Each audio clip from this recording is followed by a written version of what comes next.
So Stanford, keep an eye on that. Good in-state rivalry there. Good one between Clemson and South Carolina. Joe Tessitore, Matt Millen have the call. Let's go down to the field for more injury news concerning South Carolina to Shannon Spake. Well, Joe, star defensive end Jadeveon Clowney sat out last weekend's game against Wofford. He's been having some nagging injuries, a foot injury, also a left knee. He was questionable at the beginning of the week as to whether or not he would play. He had an MRI on that foot earlier this week. They turned out to be just a bruise. I spoke with Steve Spurrier before the game. He told me he's 100%, was 100% in practice, and expects him to be a big playmaker tonight. All-America defensive end for South Carolina, Tajh Boyd, star quarterback for Clemson, and that was thrown just a little too high for Sammy Watkins, who couldn't stay in bounds. Boyd has 33 passing touchdowns on the year, 8 rushing touchdowns. Last week against NC State, he set the ACC in school record with 8 touchdowns that he was responsible for. Well, you can see all the numbers. Let's forget all that stuff. This kid right here, this kid's playing as well as any quarterback out there. He's gotten better as the season's gone on, and this team will go as Tajh Boyd goes. Andre Ellington. And Ellington with a gain of about 2.5 yards that time, tackled by Byron Gerardo. Yes, when you watch this Clemson offense, there's 2 things that step right out at you right away. Tajh Boyd, he's the linchpin, that's for sure. But more important is that offensive line in front of them. They've struggled a little bit, particularly in this game a year ago. They've got to play well and protect Boyd to give them the time to make the plays. 3rd and 7. Boyd, incomplete. He was looking for Jerron Brown.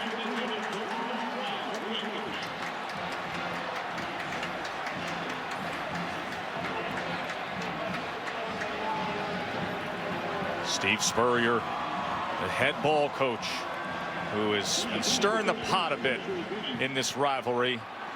Dabo Swinney and Clemson has downplayed it, saying it's all about the players on a night like this. Spencer Benton on to punt, the dangerous Ace Sanders on the return for South Carolina, and he will take it from the 26.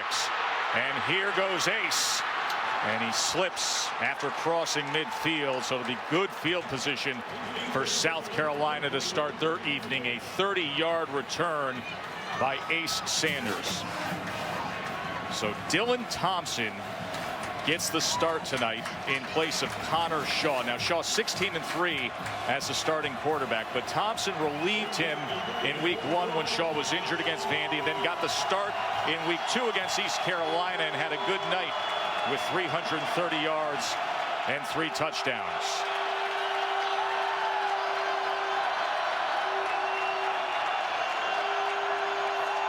And he pitches to Miles to open up the game, and he's taken down right away that time. Good play by Xavier Brewer coming up off that corner. Yeah, Xavier Brewer saw it right away. It's a great read and very aggressive, which you like to see from that defense. This defense has not played well. Their secondary is beat up. They have 2 corners out. They're not at their strength. They're going to have to play above their heads in order to stop this South Carolina offense. Tackle for loss went for -4, so a 2nd and 14. Thompson's first pass of the game, and that is incomplete, as he was trying to find Cunningham in stride. He was covered by Rashard Hall. A lot of time to be able to throw. Dylan Thompson is obviously starting here tonight, but Tess, just watching Connor Shaw warm up, his foot looked good. He was moving around. He's had a phenomenal year. His game really is his mobility and his ability to improvise. Last year he was the star player against Clemson, had over 100 yards rushing in that win. 3rd and 14.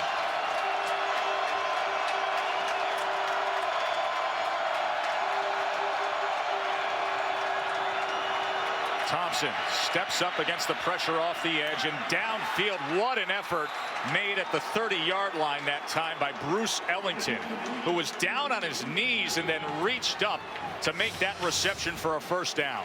Yeah, nicely done, well protected, but watch this catch. But that is, you're right, Tess, that's as good a catch as you're going to see. Falling forward on his knees, back bending, and has the wherewithal to follow that thing all the way in. Well done. 19 yards on that 3rd and 14.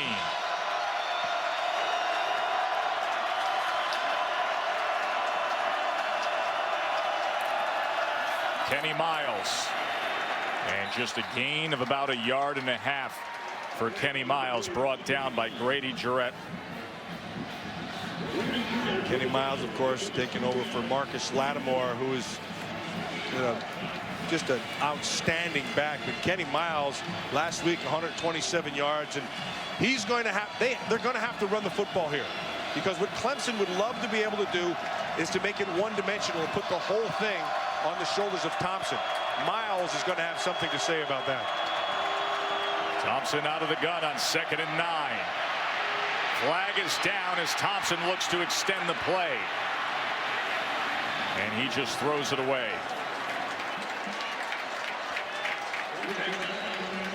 The offensive line for South Carolina is one of their strengths. The defensive front for Clemson, they don't really have a pass rusher test. And so one of the things that becomes a problem if you're the defensive coordinator, your name's Brent Venables, is you have to generate a rush other ways. On the offense, more than 4 players in the backfield. That penalty is declined. 3rd down. There's Brent Venables, the defensive coordinator. He knows his limitations right now defensively. Secondary's a little beat up. Doesn't really have a real pass rusher up front. When that happens against a passing team like you're going to see in South Carolina, you've got to scheme some things, and that's always a tough job right there.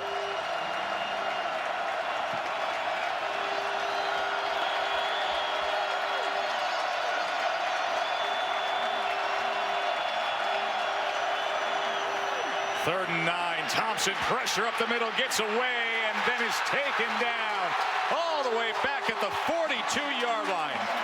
Jarrett was the first one there, and then Josh Watson finished him off. Tess, that's exactly what I was just talking about. Brent Venables dials up a blitz, and they're going to bring us in. They're bringing him out of secondary, so you have 6 guys coming. Now it's just get to the quarterback, and they're able to do it. So they beat him with scheme. They beat him with numbers. And that pushes them out of field goal range. 14-yard loss. Clemson calls the timeout here. 11:48 remaining in the first. A great field position by South Carolina, but unable to do anything with it. Tess, this is my first time in Death Valley, and I've always heard about the scene here. But this scene, this is as good as college football gets right here. This is as good of a rivalry.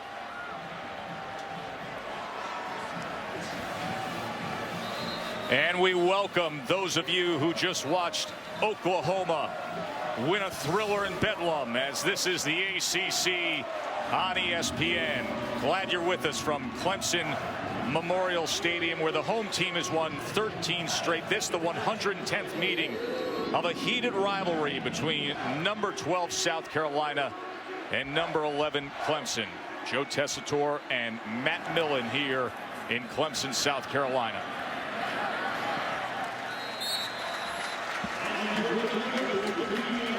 South Carolina unable to take advantage of good field position early. Just before kickoff, we got the... All right, so we want to let you know that you can continue to watch the Clemson-South Carolina game over on ESPN. For now, here on ESPN News, we continue on with SportsCenter. Kevin Connors, Lindsey Zarniak, John Berger here with you. Showdown for the Palmetto State. Joe?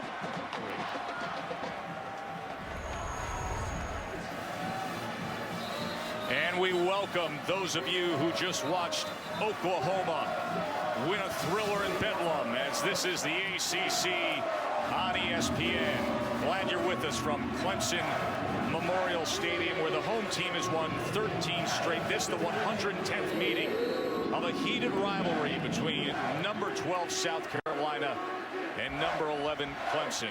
Joe Tessitore and Matt Millen here in Clemson, South Carolina.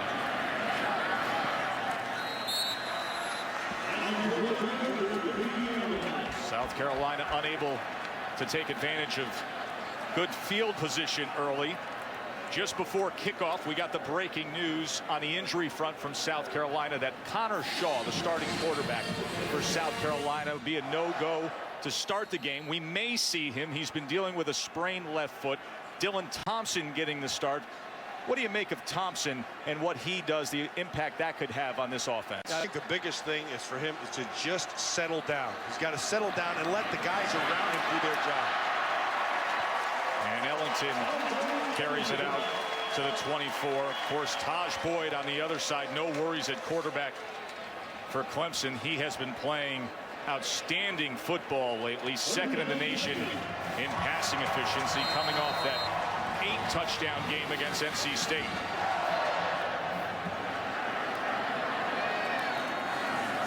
And they go wildcat here as Ellington on the direct snap out to the 30-yard line. Yes, we've talked about Tajh Boyd, and certainly he understands this offense, knows the playmakers around him, and that's the key because they have a lot of them. DeAndre Hopkins on the outside. Andre Ellington, who you just saw, number 23.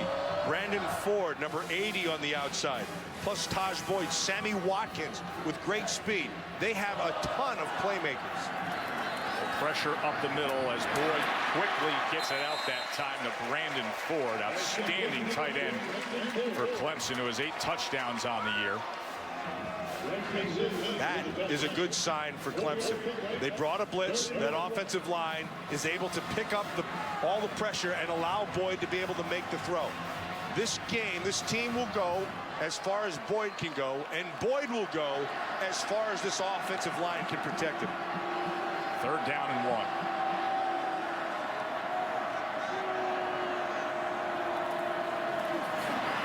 And Boyd is able to lunge ahead and move the chains. One of the guys you saw right in the middle of that thing is Jadeveon Clowney, that right defensive end. And boy, he's fun to watch, and it's fun to see his progression.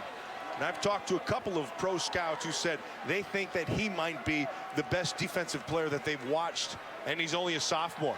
Didn't play last week. Was bothered by the leg issue. He's out there giving it a go as Boyd ends up finding him. Yeah, it's a good way to put it.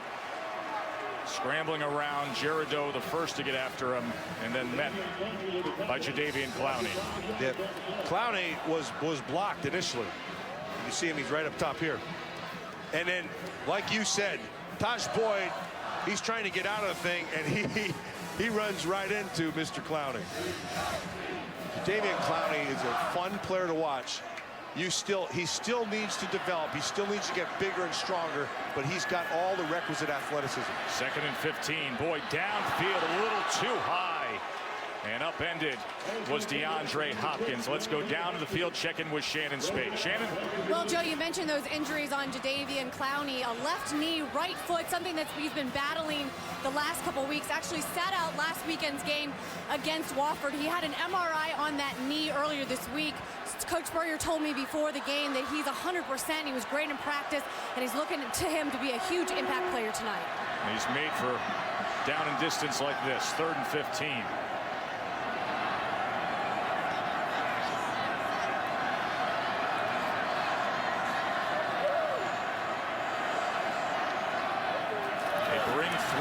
Boyd across the middle and gets it complete for a 1st down to Adam Humphries. Humphries is able to find the middle of that defense, and because you mentioned they only brought 3, but interestingly, who did they spy on Tajh Boyd? Clowney. They take Clowney and they drop him to the middle, and he was spying Tajh Boyd.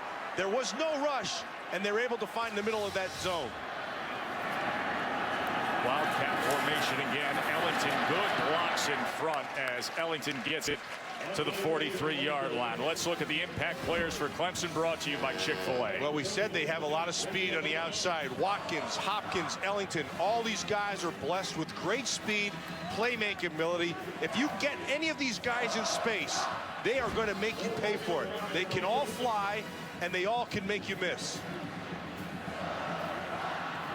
2nd and 6. And Ellington is taken down. Just a gain of a yard that time, and big 6'8" Devin Taylor was able to find him. Taylor's on the other side, the bookends of this South Carolina defense. Clowney, a lot of teams will slide to Clowney and keep a guy in. And Taylor on the other side, he can bring a little bit of heat himself.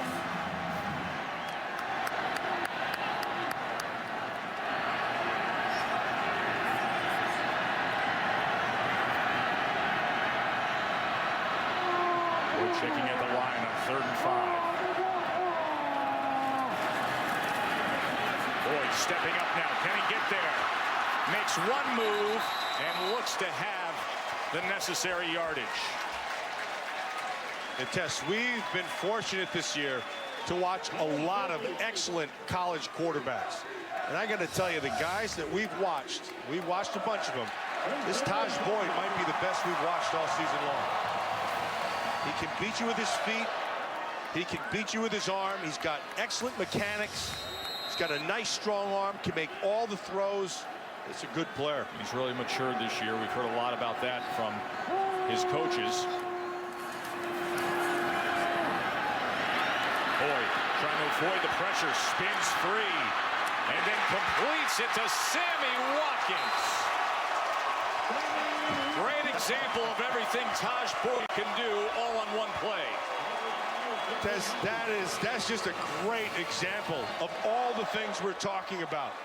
And if he can do that, you're going to see this. We've talked about the offensive line. They will dictate what Boyd can do. The playmakers, all we've talked about them, they've got to be able to show up, and then they've got to make Dylan Thompson beat them. Make it one-dimensional. Here's McDowell now. And he goes for 8 yards as Clemson is moving the ball well early here against South Carolina. The knock on Clemson is they haven't really played anyone, Tess. They haven't really been tested.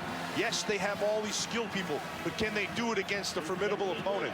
And here come the Gamecocks in, and these guys look just fine. McDowell spins at the line of scrimmage and inside the 10 where it will be 1st and goal, Tigers. Tess, this is that offensive line. It's been an underrated group, but I got to tell you, they've been playing extremely well. You got Gifford Timothy on the outside, Shatley on the inside, Dalton Freeman in the center. That's a really nice job of just getting on people, and these skilled people can take care of the rest.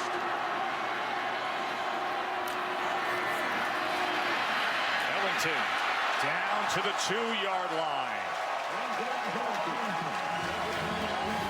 Funny, when you watch Andre Ellington, sometimes it looks like he's going faster than everybody else. And that's mostly because he is. This kid can flat out fly. Watkins is another one. Same thing. Great quickness, great vision, nice feet in the hole. 15th play of the drive here. Ellington on 2nd and goal. Can't get free that time. A wall of defenders led by Demario Jeffrey.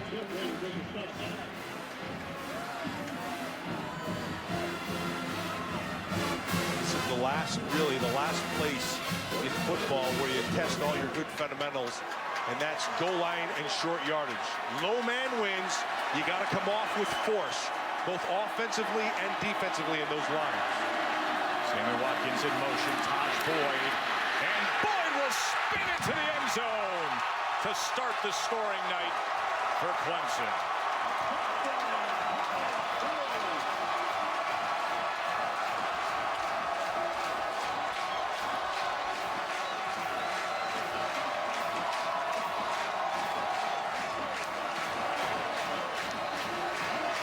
When you run your quarterback, you gain an extra man offensively because defensively, you don't account for him.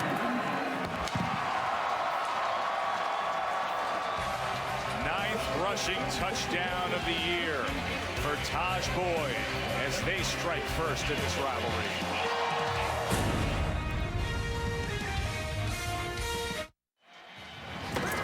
Welcome back to ESPN College Football Primetime, presented by Hampton Hotels on Showdown Saturday.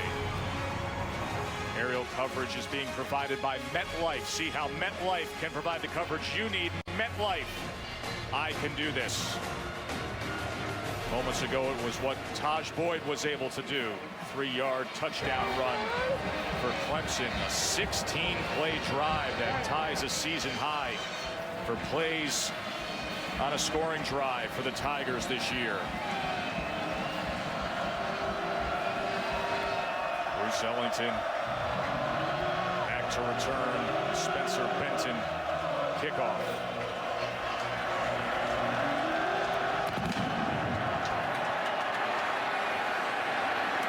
From 2 yards deep, and they fake the reverse as Ellington catches a seam on the sideline and stiff arms his way out past the 35-yard line, tackled by Xavier Brewer. We'll take a quick break. Clemson up 7-0.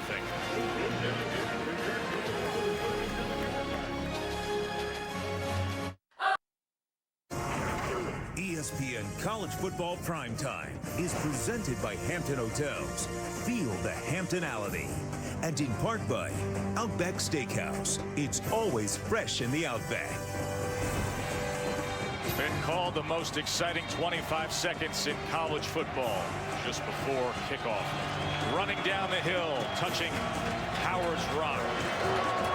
What a setting on a night like this. In a rivalry game like this. That was first played back in 1896. They didn't have hair like that back in the late 1800s. And he wanted to make sure you saw it, too. Quickly out to Ace Sanders. And Sanders with that burst of speed, trying to get to that marker. Let's check in with Reese. All right, Joe, you got a good one going there. It is time for SportsCenter right now, brought to you by Dove Men Plus Care. Florida finishes 11-1. Gators with almost certainly going to get an automatic bid to a BCS game, and at least still in the mix with a little more chaos. Maybe play for the championship after beating Florida State. Taking down those Knowles, Reese, who defeated Clemson 49-37 back in late September. Ball start. Offense, number 87. 5 yards from the previous spot. Second down. Hubert Owens is our referee tonight. SEC crew. See the penalty situation with South Carolina this year. 10th in major college football.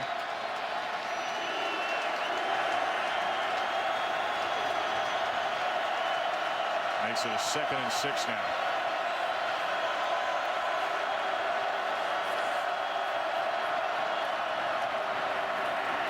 Miles is taken down at the line of scrimmage. That time it was Jonathan Willard. Willard had a real nice read inside, very aggressive. And when they good linebackers, when they see it, you can see him right inside. When they see it, you've got to take it. See how it opens right away. That center blocked back and opened the hole. Bam, you got to go get it right away. Willard did it really well. Bounced right off of T.J. Johnson as center, sped past him and made that key tackle. Now a 3rd and 6. Thompson over the middle, gets it complete for a first down and more to Justice Cunningham. All 6'4", 264 of Justice Cunningham. Big target for Thompson. Yeah, that's just a simple read. You see this a bunch. What they'll do is they'll take the backs and they'll get them out in the flat, and everybody goes outside, and the tight end kind of delays, jumps to the middle. He's having a strong season as Cunningham. 19 yards on that reception to the Clemson 40.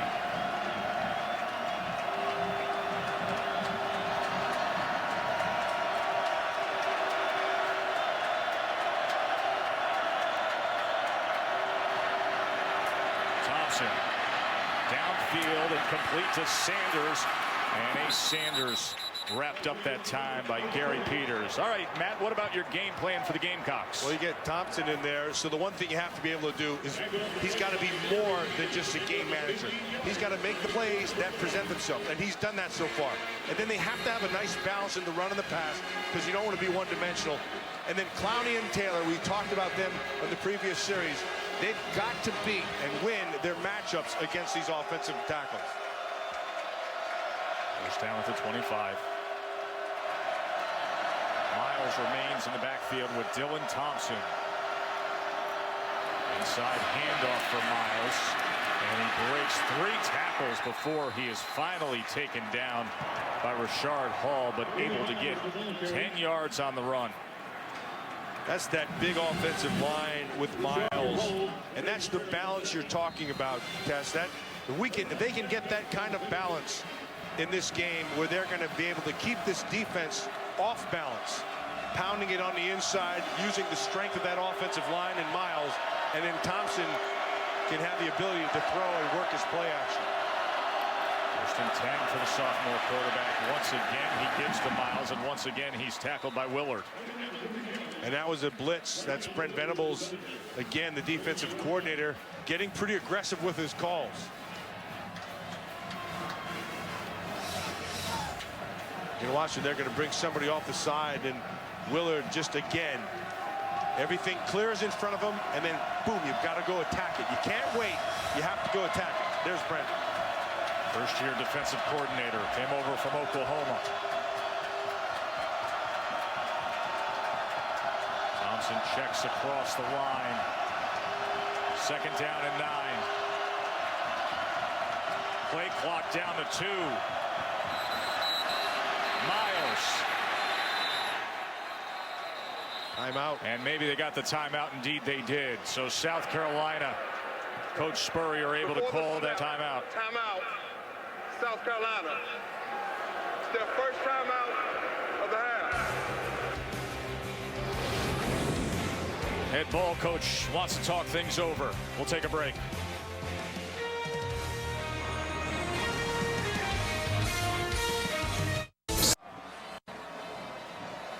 Visit WatchESPN.com or download the Watch ESPN app to watch ESPN live anytime, anywhere. Brought to you by Vizio. Joe Tessitore, Matt Millen, Shannon Spake with you here in Death Valley. Coach Spurrier's Gamecocks facing a 2nd and 9. The 14-yard line, looking to tie up this game in the first quarter.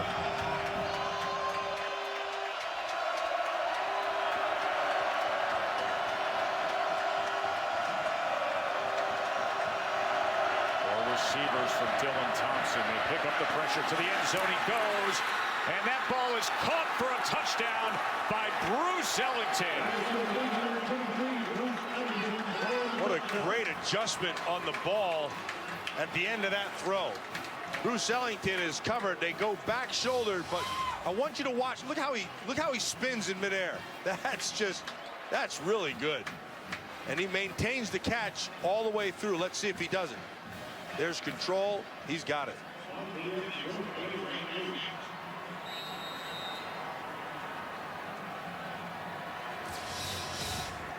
Ellington's been coming on strong as the season goes on.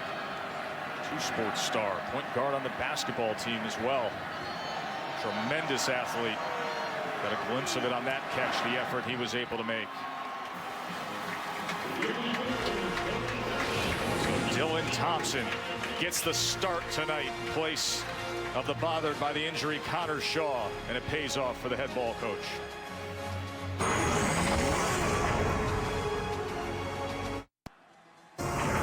ESPN College Football Primetime, brought to you by Fidelity Investments. Fidelity Investments, supporting higher education across the country, is honored to present the National Football Foundation's National Scholar Athlete Awards. 7-7 game, thanks to that guy, Bruce Ellington, his 5th touchdown reception of the year. Cousin is the starting running back for Clemson, who we've been seeing a lot of early on, Andre Ellington. Family affair is his cousin now back here on return.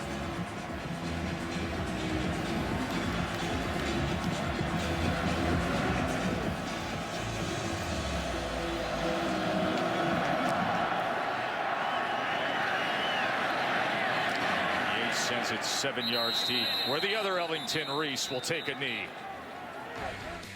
All right, Joe, time for a Dr. Pepper conference update from the Pac-12. Stanford and UCLA. Stephon Taylor's going to score. Now, remember, if Stanford wins this game, Stanford and UCLA will play for the Pac-12 championship Friday night. Should UCLA rally from this 21-7 deficit, then it would be Oregon and UCLA Friday night. Could have back-to-back weeks there. Stanford, of course, shocked the world a week ago. It's created all this BCS turmoil. It's their fault. There's McDowell now, and he gets to the edge well. Roderick McDowell crossing midfield. Bryson Williams finally got to him.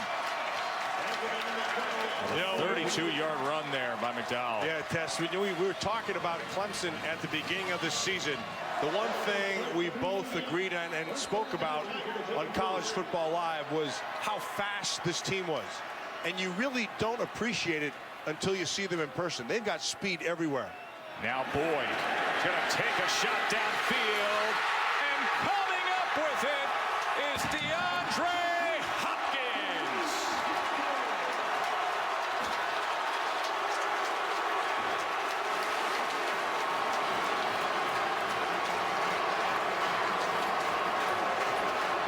Did I mention to you that they're fast? Wow, are they? Tajh Boyd right on the money, excellent protection, and Hopkins with a fantastic catch. Holds on to it in the end zone for 6.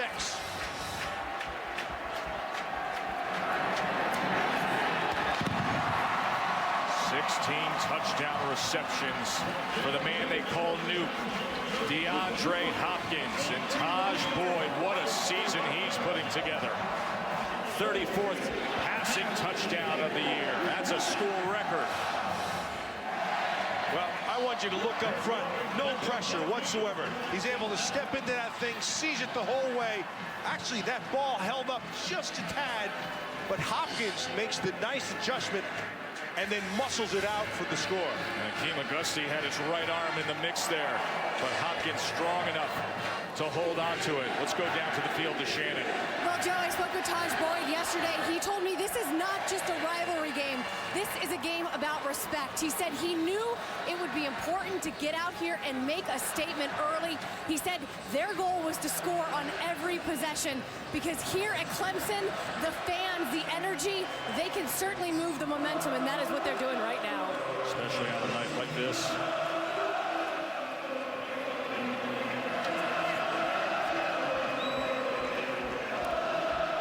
Second longest active uninterrupted streak of a series in college football. Minnesota and Wisconsin have gone 106 straight years. They've been playing this one consecutively since 1909. I think the old ball coach should be a little concerned that his pass rush is not getting there. I think they believe that that was the big plus for them. Their defensive line versus this offensive line of Clemson. Clemson's offensive line has answered the bell. Bruce Ellington on the 4-yard line. And he's able to get out to the 25. Sunday night on ESPN and ESPNU, it is BCS Countdown presented by Allstate.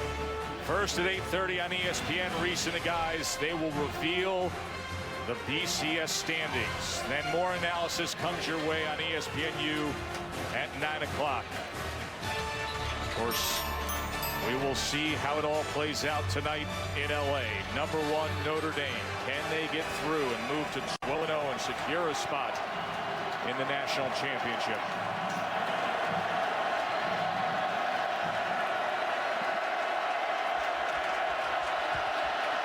Dylan Thompson back out there after that 2-play 75-yard scoring drive by Clemson. A misdirection, Kenny Miles. And Miles out to the 31. Kenny Miles is a good little player. I think he has excellent vision. He has also very good runner's patience. And as you watch this game unfold, I think the old ball coach there, you'll see a lot more of Kenny Miles.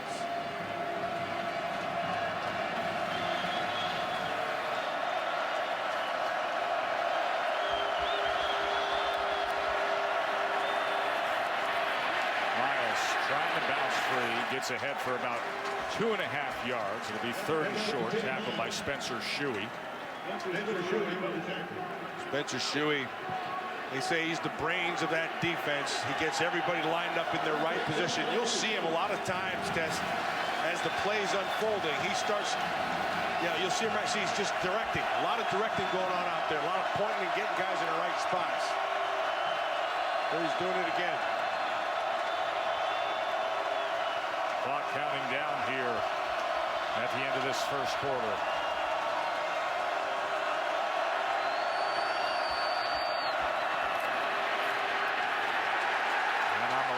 Play of the first quarter.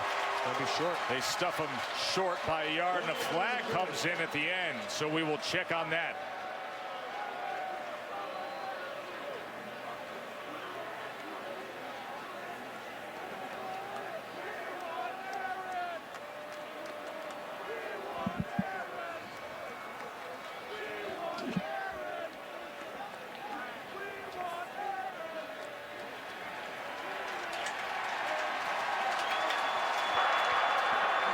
The play was over. Personal foul. Unnecessary roughness on the offense, number 67. 15 yards from the end of the run. They got the big right guard, Ryan Patrick. That'll back him up. It'll be fourth down when we start the second quarter with Clemson up 7.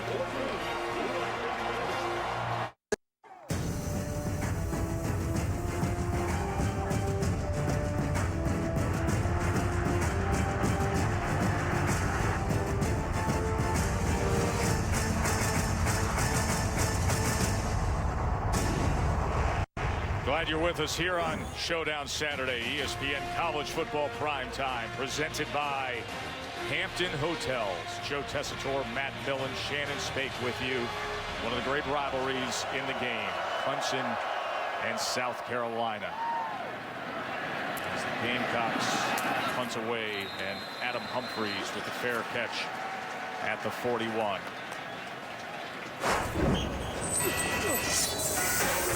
Mitsubishi Motors Drive recap in quick fashion.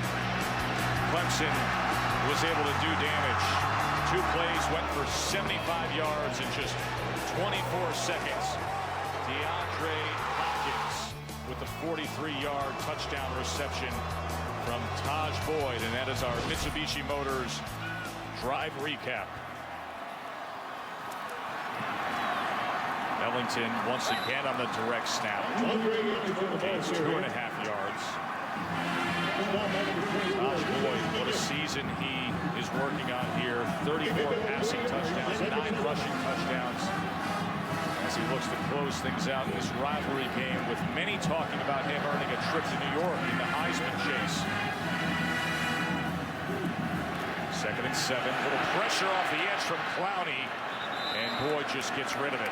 Yeah, a little pressure. They brought numbers, and Clowney's left unblocked. When I say numbers, they're bringing extra people. And so double the A gaps on the inside. That's the fastest way to get to the quarterback, right up the middle. Well, once your offensive line blocks down to be able to pick them up, then Clowney comes free off the edge.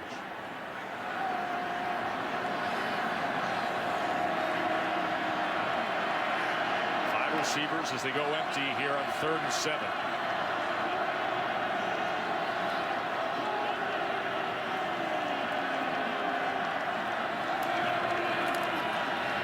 Forwards Boyd, and that ball is intercepted with a penalty marker down, so we will check on the flag. And that was Jimmy LeGree who came up with it. That was a great break on the ball, Jimmy LeGree. Was it too good of a break on the ball? Well, Bryson Williams not too happy with whatever call he heard out there. Pass interference. Defense, number 15. The ball is placed following the foul. Counts an automatic first down. So negates the interception, as it was pass interference. He comes in with the shoulder there before he's able to make the interception. That's a tough call. You know, both guys have the right to the ball, and that the defender, people forget that. The defender has the right to the ball as well. That was a kind of a bang-bang call. First down for the Tigers at the 46. And Ellington takes it ahead for a gain of 2 yards, tackled by Clowney. Tess, the bigger picture right now, and we're talking about Tajh Boyd and the skill people he has around him, but this offensive line, they have been struggling a little bit. Right now, they're playing as good as they can play against a good defensive front. Boyd steps up, flag is down as he is taken down back at the 46-yard line by Clowney.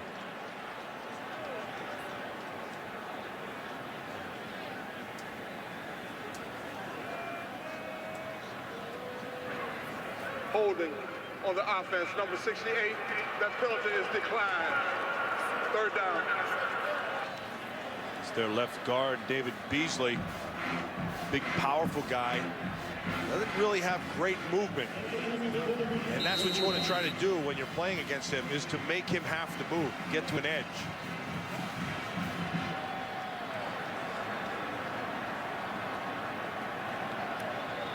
Third and 9 now.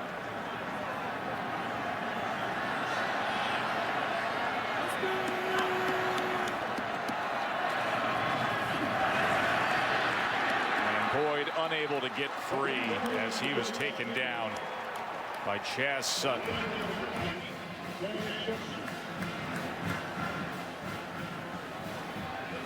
So we'll send out Spencer Benton to punt away.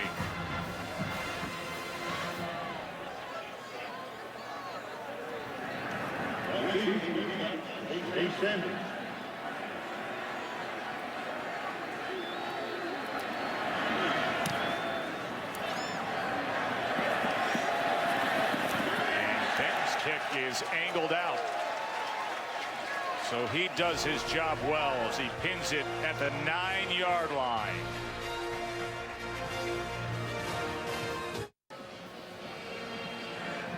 Joe Tessitore, Matt Millen, Shannon Spake with you back here in Clemson, South Carolina. 13-7 lead for the Tigers. Last year they were held to just 153 total yards, only scored 13 points. Offense in better form early here tonight. And the defense as well. They've been pretty aggressive. I think Brent Venables has dialed up a few blitzes here. Kenny Miles unable to find anything there as Hughes edge. Jonathan Willard, that Clemson defense man. Yeah, that's Willard again. And again, you can see Brent Venables, he's calling blitzes off the edge with his corners. He's getting his offense or defensive linemen to move, to create movement up front. And then I think the defenders themselves are doing a really nice job of, once they see things, they're attacking things downhill. That's all part of Brent Venables. You can see him right there. He knows he's got to have his group play their best game tonight. Dylan Thompson out to Sanders, and Sanders with that speed into the open field and makes a move out to the 45. And found by Jonathan Makes, who was the last hope, a 36-yard reception for Sanders. And as you see Ellington coming off the field, he had the touchdown earlier. That Ace Sanders, man, he is sudden, isn't he? Oh. Not a big guy, only 5'8" and about a buck 80 or something, 75.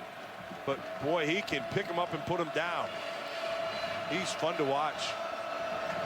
And there's Ellington, intended to by the medical staff.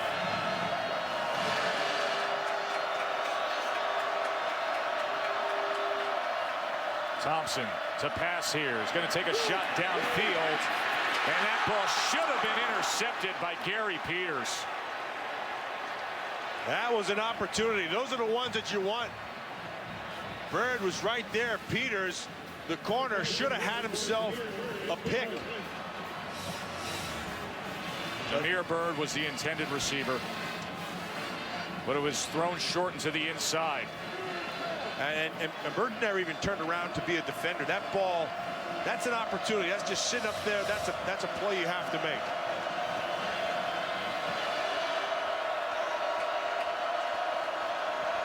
Second and 10 now. Thompson out of the gun here. They bring 4, and he is ripped down by Corey Crawford. Yes, Crawford got there. They only rushed 4. They were going to play coverage. And Crawford, you're going to watch him right down here at number 93, rather. He gets right around that edge. Does a nice job of attacking that up shoulder. Corey Robinson, that offensive tackle. He opened the gate. He opened that left foot way too much. And it was taken advantage of by Crawford. Yeah, that number 93, like Gaines Adams and Daquan Towers used to wear here at Clemson. Clemson's going to use their second timeout of this first half.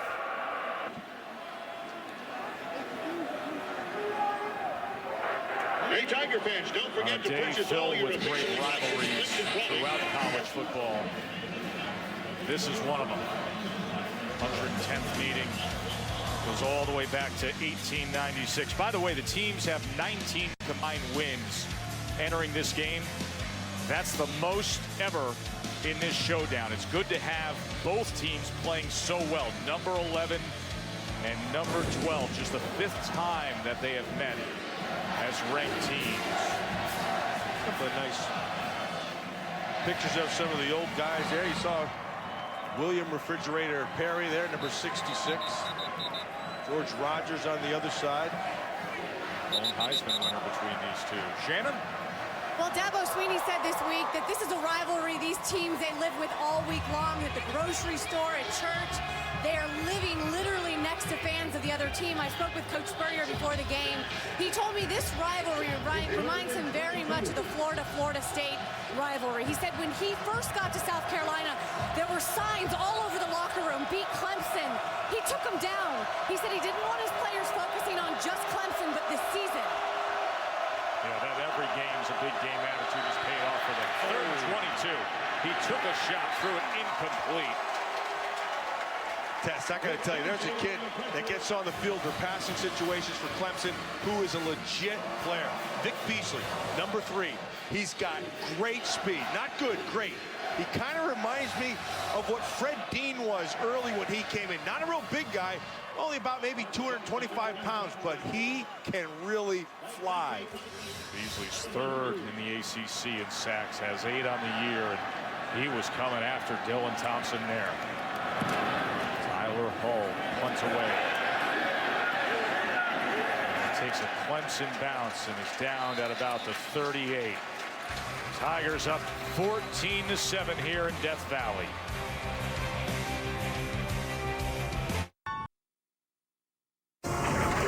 ESPN College Football Primetime, brought to you by the 2013 Mitsubishi Outlander Sport and Bell Modern Southern Style.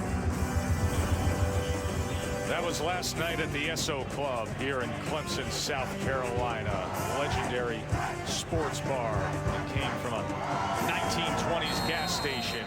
One of those must-dos if you come to a Clemson game. Stop by the SO Club.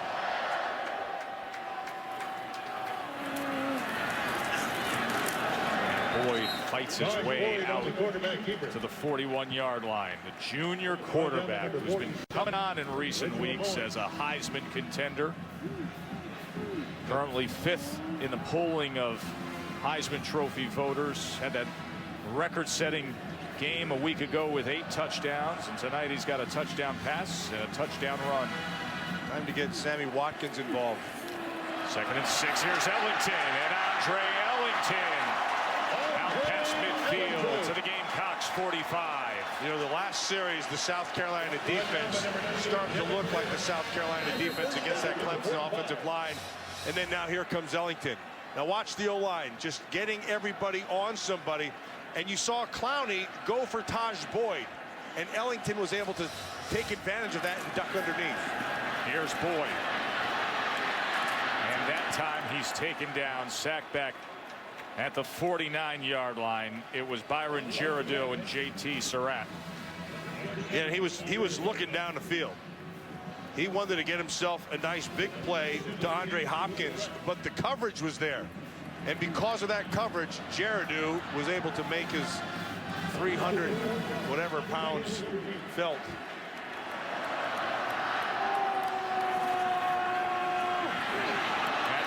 was tipped at the line of scrimmage. That was Devin Taylor, and that's exactly what he can do with that wingspan. He goes 6'8". A nice big wingspan, like you said. He does a nice job. Watch his eyes. See, he kept his eyes up on the quarterback. They tried to cut him. What you're trying to do when the ball's coming out quick, you tried to cut him and get their hands down. He was not able to do that. Taylor kept his eyes up and got his hands up, knocked it down, sets up this third down. 3rd and 14. DJ Howard in the game at running back now. Boyd. And that time Hopkins hadn't even turned around. Boyd had released it. Hopkins was covered by Victor Hampton. So they'll bring the punt team on. Good defensive series for the Gamecocks.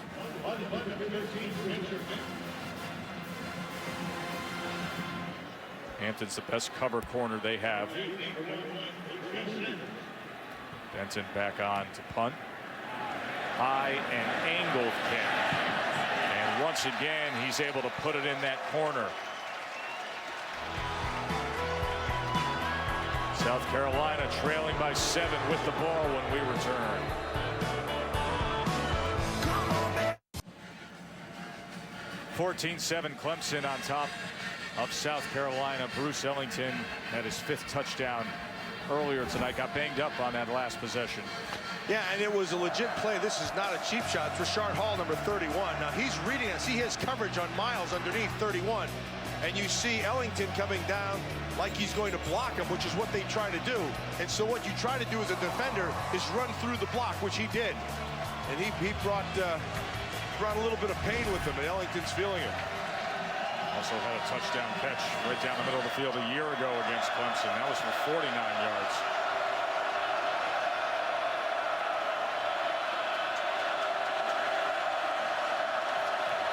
There's Dylan Thompson now on 1st down, able to get it complete. And Ellington takes it out for a 1st down. Let's check in with Reese.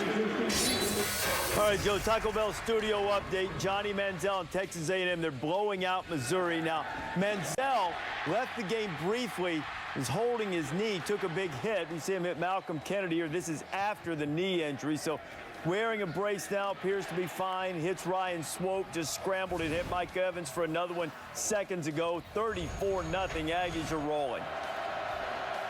The breakout star in college football this year, Johnny Manziel.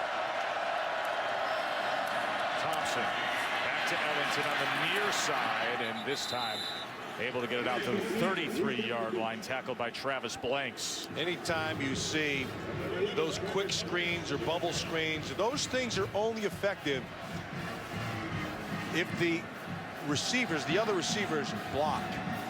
If they do a nice job of blocking, then they become pretty effective. And so what you've seen here, Ellington's had some success.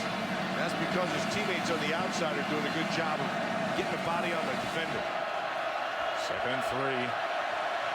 Dylan Thompson, the 2nd start of his career. In there for the injured Connor Shaw. The pitch to Miles, gives it back to Thompson. And Thompson's going to try to run for the 1st down. And I think he stepped out short of it. It'll depend on the spot. We will see. They were going to try to go the old okey-doke, but the coverage down the field test, excellent job. Excellent job. And then Dylan Thompson did a nice job of realizing there was nothing to throw to, so he tried to get what he could. 3rd down and 1. As Thompson didn't take that extra stride to pick up the 1st down. Remember, Connor Shaw's the more accomplished running quarterback, but he's been dealing with that sprained left foot.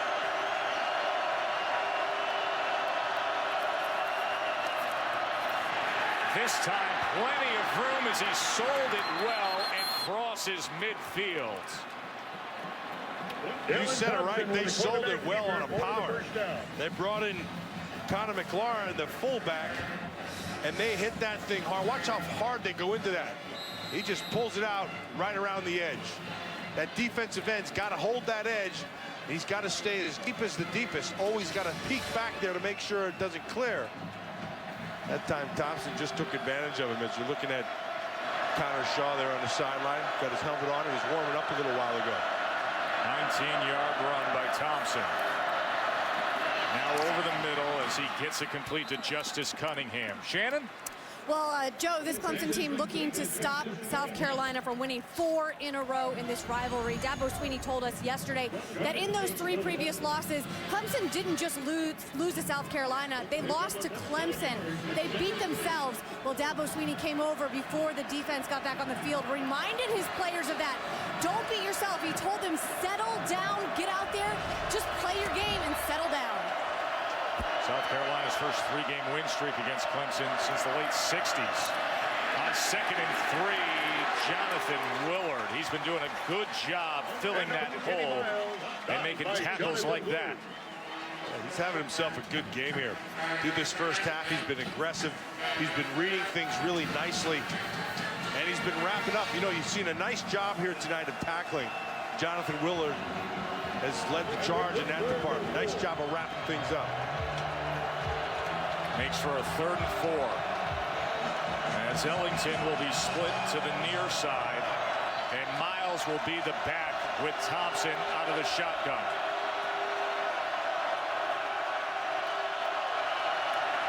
They only bring 3. Thompson steps up looking and able to connect that time for a first down to Kenny Miles, who leaked out of the backfield. Let's check in with Reese. All right, Joe, prime time pulse very quickly. Notre Dame and USC just started on ABC. Notre Dame walked it down the field, just stopped on 3rd down. It's a 4th and 7 field goal try coming. On ESPN2, Johnny Manziel's put up very solid numbers, nearly 200 yards passing. They're killing Missouri. And the Egg Bowl on ESPNU is a tight one. Hotty Toddy trying to get bowl eligible, up by 3. Just part of the great action tonight on this showdown Saturday. First down throw now by Thompson as he gets it to Ace Sanders. And it'll be a first down for the Gamecocks at about the 16-yard line. That's a heck of a throw. And that's from the hash to the sideline, and it's right where it has to be. That's the you know, as this game has gone on, looks like Dylan Thompson is getting more comfortable with what the heck he's doing. He's feeling comfortable taking off and running for the first down when he had to, but those throws, those are money. The ruling on the field was a completed pass for a first down. This play is under further review. So they'll take a look to see if he was in bounds on that reception. Now this is Ace Sanders, and this is the speed cut. And it looks like he has control, and the foot is down right. Well, what you have to be able to see is if that left foot isn't out before the right foot comes down. Yeah, it looks like the right foot was down before the left. Should be a catch.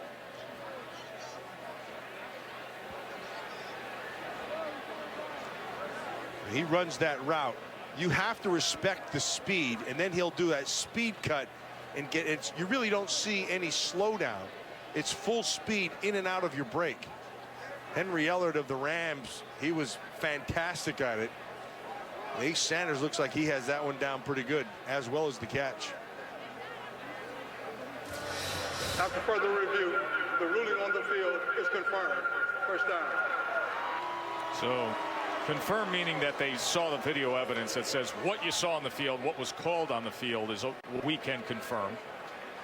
And a first down for South Carolina.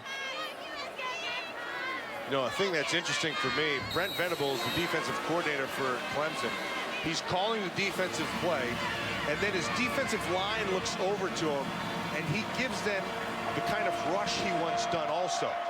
So he's given a couple things. You watch him. They stop right before, and they look over to him, and he gives them another signal. Mike Davis and Kenny Miles both in the backfield now. As Thompson lowers his shoulder and fights his way against Xavier Brewer. It's a nice gain of about 2.5 yards. That's a good tackle by Xavier Brewer. You're out there one-on-one all by yourself. What you have to be able to do is take the inside away and force him to go outside. Make him go one way. That's exactly what he does. And that's a big kid. But Brewer just shoves his face in there and does a nice job. Well, Thompson is 4 inches taller and 25 pounds heavier than Xavier Brewer. 2nd and 8.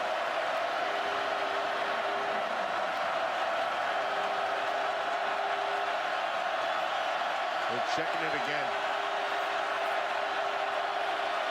They bring pressure. Thompson steps up against it and cuts inside the 10-yard line. So it'll be 3rd down from there as Grady Jarrett made the tackle on Dylan Thompson. You can see Dylan Thompson's confidence grow as this game goes on. And the stats prove it.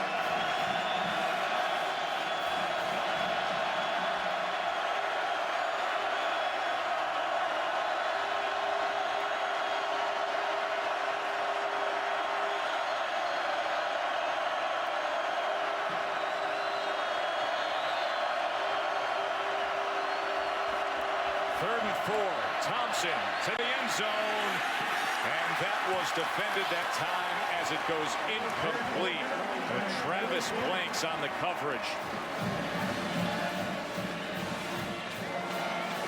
Well, they wanted Ace Sanders, and Ace Sanders had the back. I mean, he was behind the defender.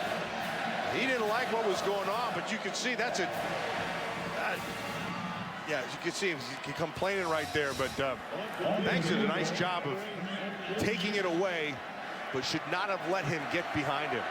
That brings on Adam Yates, the 5th-year senior, finally getting his opportunity to be the Gamecocks place kicker this year. 7 of 9 from within 40 yards, this from 27. And he puts it through to close into that Clemson lead. 14-10 game.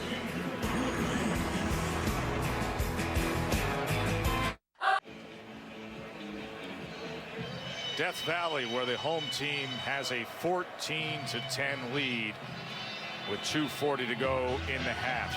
Aerial coverage being provided by MetLife. See how MetLife can provide the coverage you need. MetLife. I can do this. Joe Tessitore, Matt Millen, Shannon Spake with you. Dylan Thompson leading the Gamecocks on that last drive. Field goal drive as South Carolina cuts the lead to 4.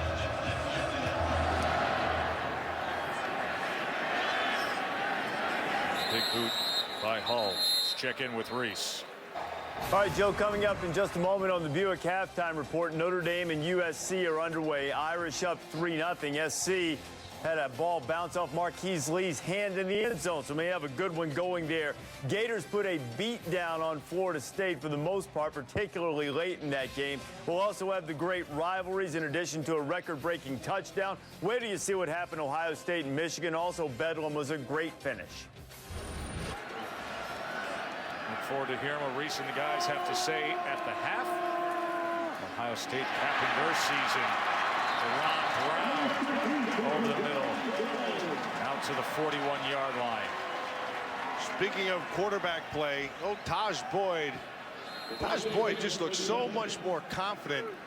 He lost about 20 pounds from a year ago. That's been well documented, but I think the bigger thing is his confidence has grown. He knows exactly what he's doing right now. That was low into the inside as Watkins couldn't secure it. And, Chad Morris, the offensive coordinator, said, we had a discussion where I said, Taj, you don't have to be perfect. Just be the best you can be. He said it was quite a relief for him to hear that. So much pressure on this young man here at Clemson to lead this team.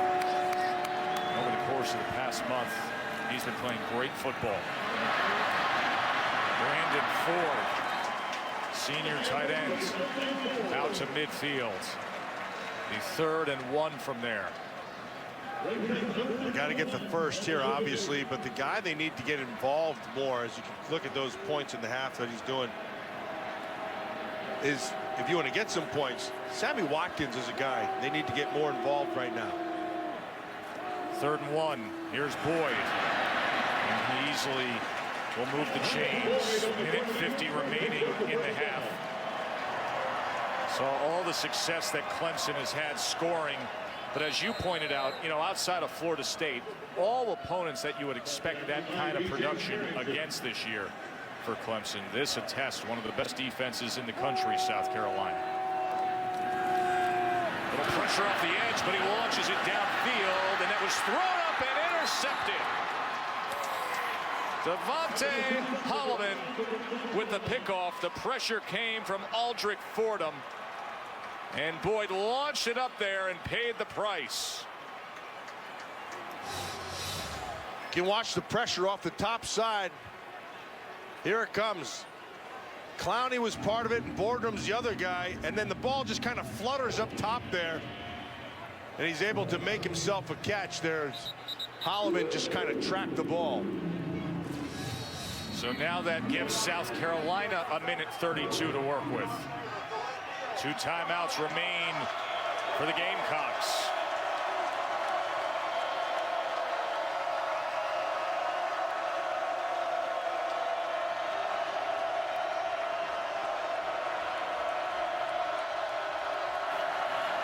And they go with a delayed handoff to Kenny Miles.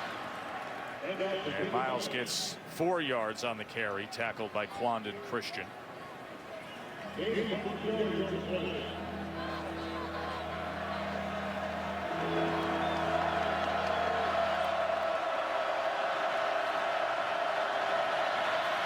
Thompson downfield, and it was thrown low and incomplete as he was looking for Nick Jones.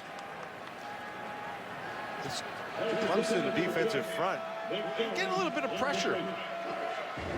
Malachi Goodman that time, number 97, at left defensive end, able to put a little rush on Thompson to make him at least feel it. And if they can do that with 4, that's a big deal for Clemson, because they need, like I said, their secondary, which has played pretty well here tonight. Their secondary, though, they've been beat up, and they don't have their top line guys. 3rd and 6.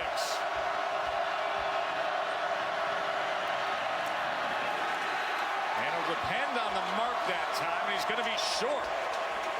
Incomplete. That looks like that's an incompletion. It is an incompletion. Travis Blanks had the coverage that time, as he looked right at the line to make for Ace Sanders, who was never able to secure it. That's a really good job of defending right there.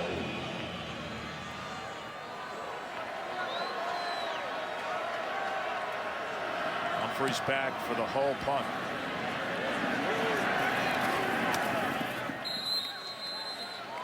They're caught at the 27-yard line. We invite you to get your NFL Sunday started off right. First Sunday NFL Countdown at 10 a.m. on ESPN. You got Chris Berman and all the guys. They'll get you the latest news from around the league right up until kickoff. And then on ESPN2 at 11 a.m. it is Fantasy Football Now. The experts to help you set your lineup. Latest news and injury reports and the predictions of all the big performances on your Sunday afternoon.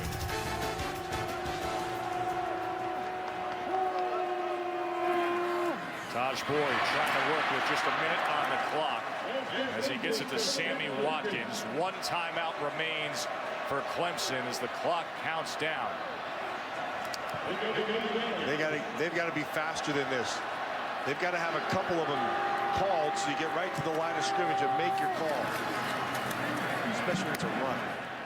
Well, that'll stop the clock for a moment as they move the chains as Ellington takes it forward.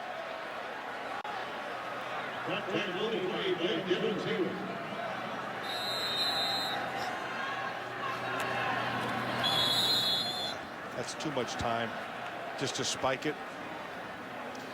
There's a flag down on that one anyway.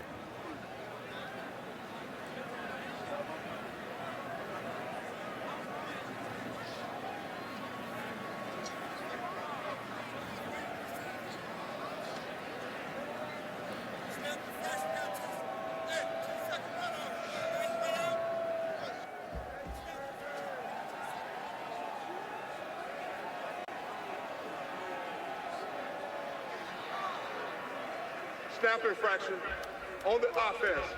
5-yard penalty from the previous spot. That foul carries a 10-second runoff. Please reset the game clock to 15 seconds. Well, they're hoping to get some yards and give that guy a chance. Spencer Benton, who has their long attempts when they get in position. Hit a 61-yarder, an ACC record earlier this season. Came against Ball State. That 25 seconds on that clock is wrong. It should be 15 seconds. 10-second runoff, and there you see it updated. Brown will fight his way to midfield. Take a see timeout Dabo right here. Swinney asking for the timeout.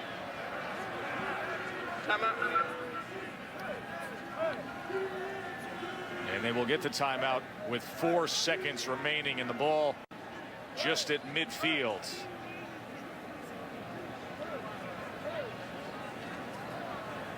Dylan Thompson playing maybe better than some expected, opposite Tajh Boyd here in this first half. Yeah, I think Dylan Thompson's done very well here in the first half, and I think the second half we're going to see even a better half of football. I think they're just starting to get settled into what they are, and I think Dylan Thompson's getting a feel for exactly what they are.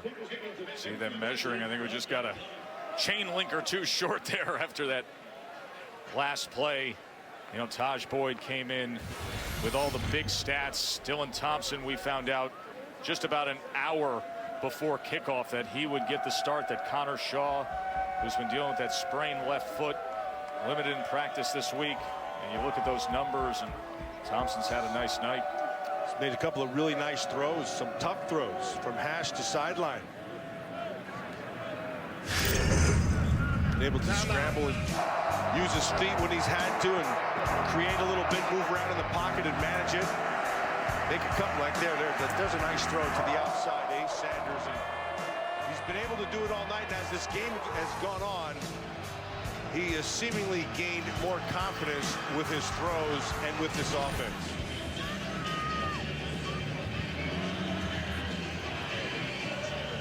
Just a sophomore, right, Tess? Yep, Dylan Thompson, who came in early this year, the sophomore for Connor Shaw. When, remember, week 1, Shaw was banged up against Vanderbilt, and then Thompson got the start in week 2, had a big game against East Carolina, went for over 300 yards and 3 touchdowns. And on a night when they need him most, stepping up opposite Tajh Boyd, who's been as hot as any quarterback in the country in recent weeks, and he's going to have one more shot here with 4 seconds remaining in the half. South Carolina, the quarterback spot, looks like they're pretty well set. You got Connor Shaw, you got Dylan Thompson. They have a freshman came in who's Brandon Nosovich, who's been, they tell me he's been tearing it up in practices. So looks like the old ball coach has a few. See if Boyd can break this up, but pressure came. So he just gets rid of it. Clemson has scored in 42 of 45 quarters this season. Shut out this quarter against that top-notch South Carolina defense. Got a good one here in this rivalry game in Death Valley. Let's go down to Shannon. Coach, you said earlier this week that a key to this game would be to slow down the Clemson offense. At times you have done that. Defense has played well. We gave up that one big one, and offensively we only had a couple drives. We need to do better offensively, but our defense is playing well. Pre-game, you told me you expected Connor Shaw to play some. We have seen Thompson evolve. We'll wait and see. He may get in there before it's over. Thanks, Coach. Now Thompson's playing pretty well instead of Shaw. 14-10 Clemson. Let's join Reese Davis, Mark May, and Lou Holtz back in the studio for the Buick halftime report. Gentlemen, take it away.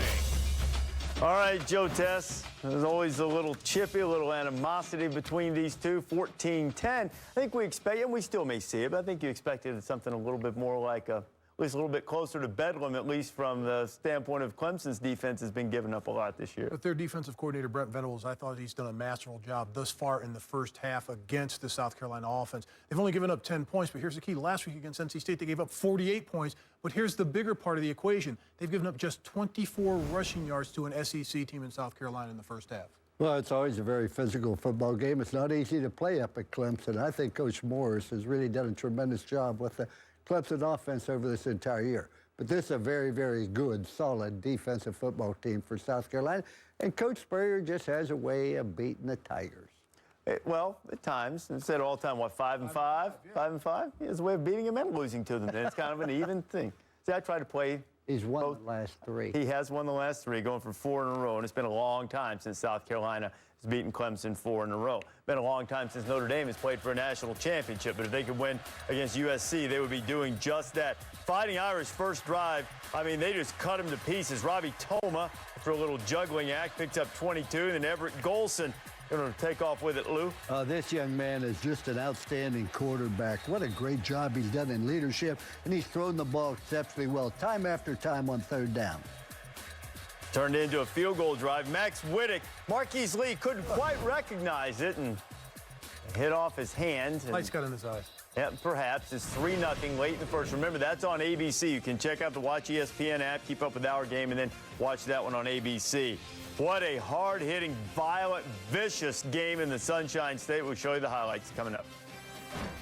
This halftime report is presented by the Experience Buick Lease. It's a new lease on luxury.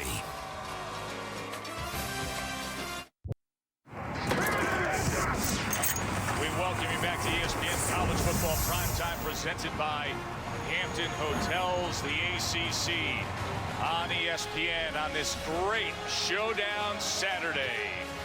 Exciting night here in Death Valley. The Good Hands play brought to you by Allstate. A couple of the receivers in the first half. Bruce Ellington started things off from Dylan Thompson, and then we saw DeAndre Hopkins from Tajh Boyd, Matt. I think what we saw was what we expected out of Tajh Boyd. I don't know what we expected really out of Dylan Thompson, but I think he's exceeded any of those things that we may have. He's just been fantastic here. He's made some big throws. He's bought time in the pocket. He's scrambled and extended plays. I think that's as good as you can see. And I think he's gotten better from the beginning of this game to the second quarter. I think he gained a little bit of confidence. 14-10, Clemson lead. As you look at the first half stats, keep in mind Clemson scored 191 points in second quarters this year. Unable to break across that goal line against South Carolina in that second quarter tonight. Here is Bruce Ellington from the 2, and he is met right away at the 15-yard line. Let's check in with Shannon Spade. Well, Joe, Dabo Swinney told his guys during the half, they got to come back out here. They got to play a second half of football better than the first half. Settle down, he said. Come out here, get in a rhythm. He said this team, this South Carolina team, is very, very good. They are not going to give you this win. He also told me he felt like they needed to clean some stuff up on offense, specifically with their running game. Thanks, Shannon. Dabo's talked about keeping focus all week long. See if they can straighten out some of those issues here. So loud in Death Valley as Thompson starts things off with a completion out to Ellington, who spins for a gain of 8. So Dylan Thompson found out about an hour before kick that he would get the start in place of Connor Shaw. And Shaw, of course, a veteran, 16-3 as a starting quarterback, but limited in practice this week with a sprained left foot. Thompson, the second start of his career. He was outstanding back in September in week 2 against East Carolina. And he's been steady and reliable, and as you said, Matt, gaining confidence here against Clemson. 2nd and 2. Kenny Miles with good, hard leg drive out to the 30-yard line and a first down. But I think the thing that's significant is, now, he may not have known he was going to start when he got here today, but he took all the reps this week in practice, or the majority of the reps. And that's a big deal. So he was familiar with the game plan. He was going with the ones and throwing with all the guys that he's going to be playing with. And so I think that's a big deal. Thompson, that ball was low and hit the ground before Nick Jones could get to it. Then he also has some guys who can make plays. Ace Sanders on the outside, good player. Kenny Miles, another good player. Ellington on the outside, number 23, another good player. So there are guys who are playmakers. He doesn't have to do it all by himself. 2nd and 10. There is Bruce Ellington. 5 touchdown catches now on the year.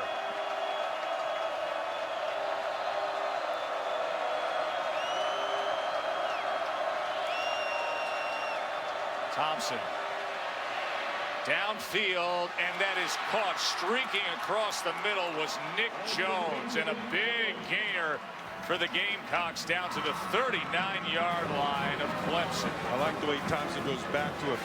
Dropped it on the previous play, but here's the big deal. I want you to watch first right here. Nice protection. This is a long time for this route to develop. It's a deep route, and he gets to the middle of the field in the middle of those defenders, and because of the protection, Thompson makes the throw. And now Miles nowhere to go as he was met right away by Xavier Brewer.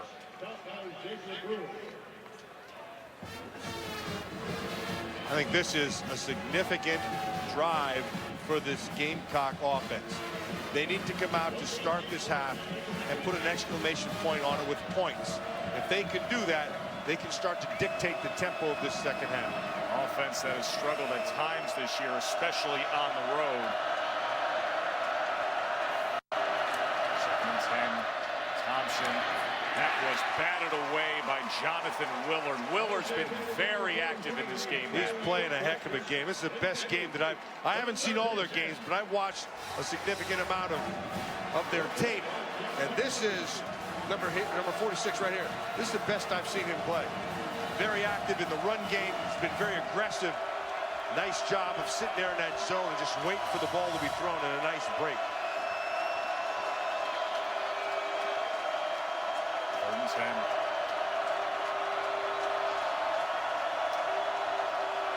Two for 4 on these 3rd and long situations, and a little finger pointing on the right side of that offensive line.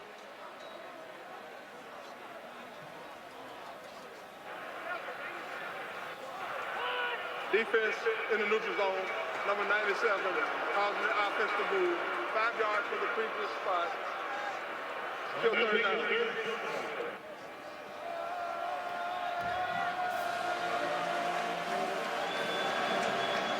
More manageable now. 3rd and 5. Sanders is the guy. And you see Ace Sanders, number 1, in that slot on the near side. There he is. As Thompson looks over to Spurrier and checks at the line of scrimmage. Flanked by Kenny Miles. 3rd and 5. Try to keep this drive alive. And he does so, finding Nick Jones.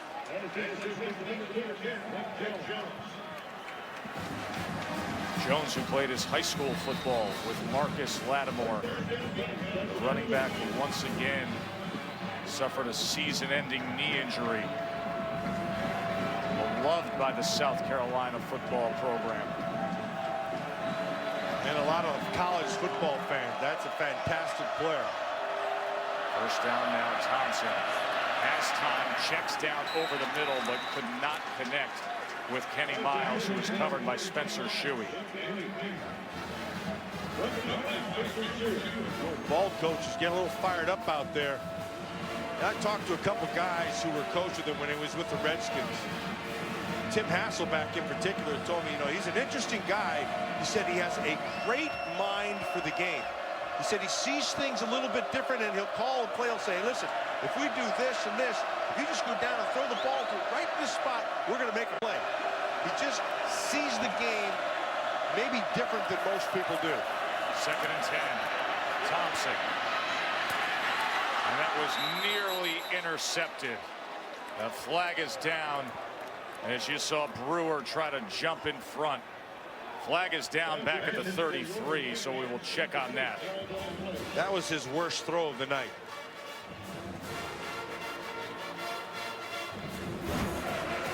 Holding on the offense, number 60, 10 yards from the previous spot. Skip 2nd down. Yeah, he was lucky with that one. Could have been picked. He threw it behind. That'll set them back to the 38-yard line. 2nd down and long here, so you don't have to get it all back at once. You still have 3rd down to be able to get it. If you can get about half of it, you're in good shape.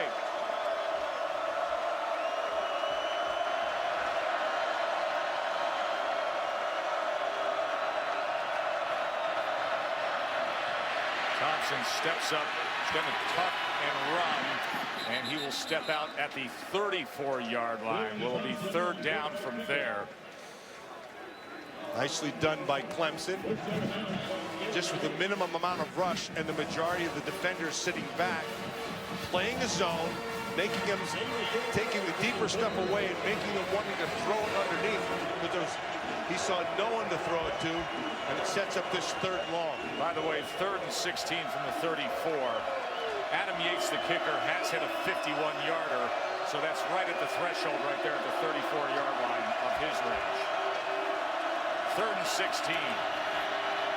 Thompson over the middle, and he gets it complete inside the 10-yard line and crossing the goal line. Making one great move was Ace Sanders. I was 1/3 down late, Tess. That's the guy. That Ace Sanders, that's a heck of a good player. Not a big man, but boy, he's got big play in him. He's got great suddenness, quickness, and ability to make you miss. And like you saw at the end, even when the defender got a hand on him, he turned it into 6. My, oh my, can Sanders move. 34-yard touchdown reception on a 3rd and 16.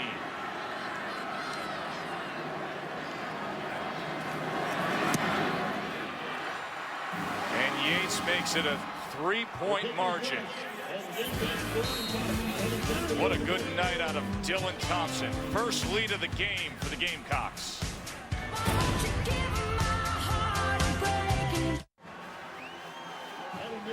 Visit WatchESPN.com or download the Watch ESPN app to watch ESPN live anytime, anywhere. Brought to you by Vizio. Glad you're with us here at Death Valley, Clemson, South Carolina. Gamecocks 17-14, their first lead of the night over the rival Tigers. Ace Sanders now over 100 yards receiving, just had a 34-yard touchdown reception moments ago.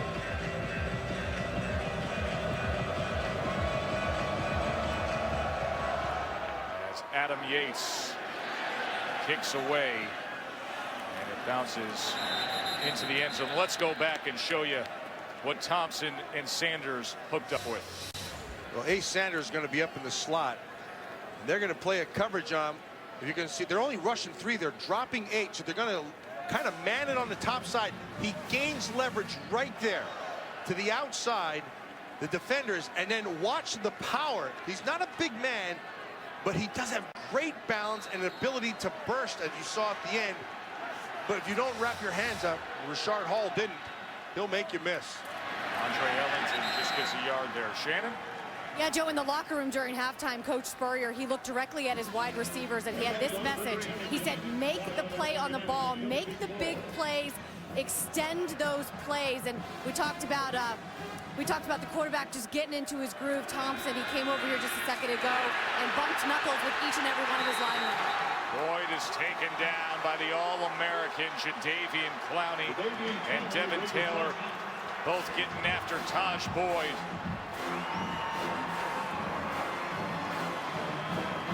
Well, they're the bookends. You can see them. There's Clowney on the top side. There's Taylor on the other side.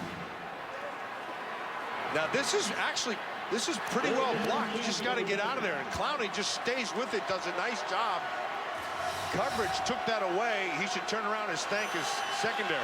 Third sack of the night for Clowney, and they're looking for more against Boyd as he's able to get free and back out to the 26-yard line. It was 3rd and long. So that front 4 for South Carolina, so dangerous.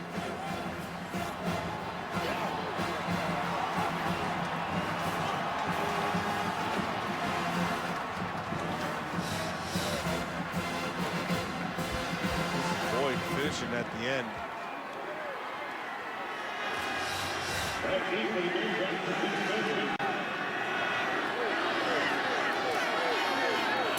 Benson to punt away. Flag is down. Ace Sanders on the return. Fair catch at the 27-yard line. Fly it back at the line of scrimmage. This is the point right here, Tess. You can feel it in the stadium. Illegal formation. on the kicking team. That 5 yards will be added on to the return. First down. Remember, Matt, when we talked about Clemson and their inability in the second quarter, and now struggling offensively here in the third as well. We'll take a break. South Carolina up 3.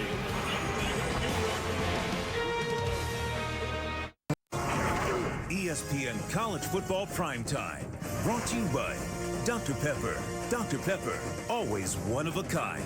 And John Hancock. Talk with your financial advisor. They're not trying out for Stomp on Broadway. That is the Clemson Army ROTC, as they say, protecting Howard's Rock in the 24 hours prior to the Clemson South Carolina game. That steady drum cadence can be heard all across campus, and there's not much left of those barrels afterwards. And here's Ellington. Flag is down at the end there. It's going to be a face mask. As Bruce Ellington is able to get out to the 37-yard line. It's a big series right here, Des, for Clemson. You can kind of feel it get slipping away. Really, they haven't really done much since the first half. Really, since the first quarter. Personal foul, face mask on the defense, number 5. 15 yards added to the end of the run. Automatic first down.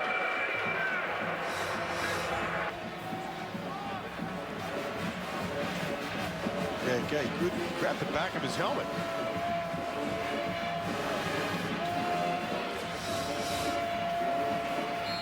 Jonathan Meeks, who was honored earlier tonight, the senior, final home game of his career. First down past midfield. Thompson downfield, and Thompson was looking at time for Justice Cunningham. Xavier Brewer was able to get in there defensively. The ball was right where it had to be, though. You can see the Expedia finding success. Dylan Thompson. He's been doing it all night long. He started off early, and you can see his confidence grow as this night has gone on. He's had a couple of guys who can make some plays, and he's gotten the ball in their hands. That man right there, Sanders, he's the main one. Thompson has been benefiting. Finding success brought to you by Expedia. Dylan Thompson looking for a little more success here on 2nd and 10, sprinting to the top side. Throwing it out beyond Ace Sanders. Malachi Goodman had a little pressure on Dylan Thompson. Yeah, that's smart. Smart play by Thompson. Hasn't thrown a pick. He's got 2 touchdowns here tonight. Thrown for about 250 yards. That's a big third down here. Looks on as a spectator. Veteran starting quarterback who had a big game against Clemson last year in that 34-13 win.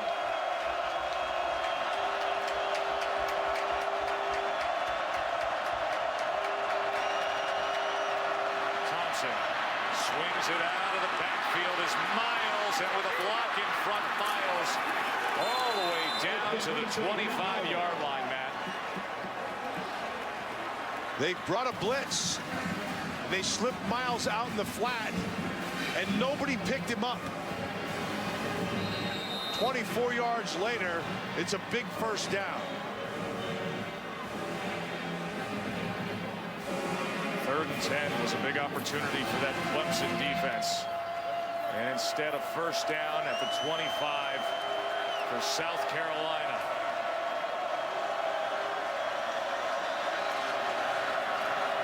Miles straight up the middle.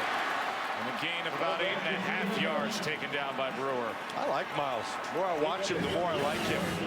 He's got some really good acceleration. You know, we said at the start of the game that he had to let his playmakers make some plays, and they've all done it.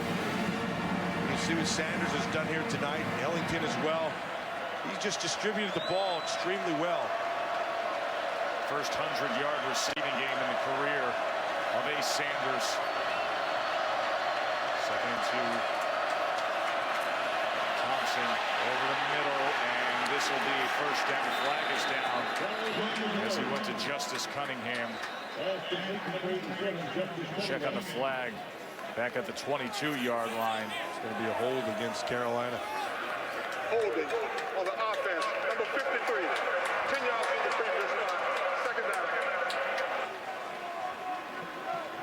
Corey Robinson, the left offensive tackle. Hey, he had Vic Beasley again, number 3, kid I talked about earlier. Remember that defensive end, not a real big guy, but a real fast guy. 3 sacks last week against NC State, did Beasley. Came after Thompson hard in the first half tonight. Just pure speed off the edge. This strong kid, too. They say pound for pound, he's the strongest kid on this team. 2nd and 12 now. Here's pressure right up the middle. And Thompson somehow escapes it and then slides ahead at the 16-yard line. And that mark is going to be just a yard short.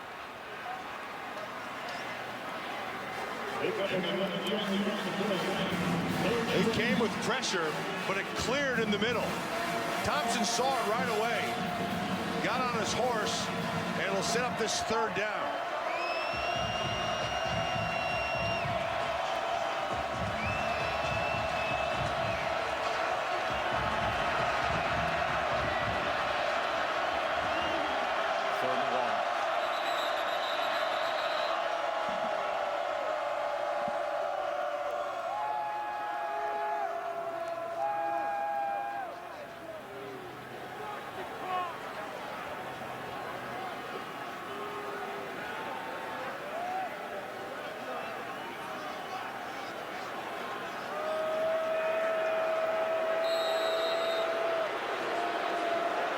Set things back in play, referee Hubert Owens.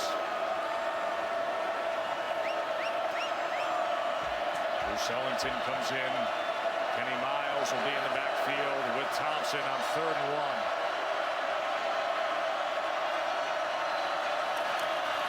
Miles. Flag is down as Miles gets to the 10-yard line. That came out of the umpire, which usually means a hold.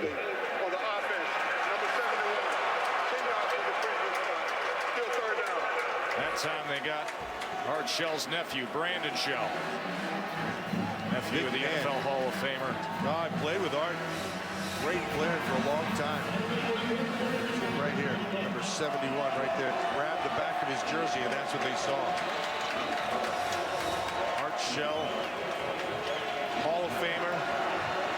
Played for many years for the Oakland Raiders. Head coach, had great success.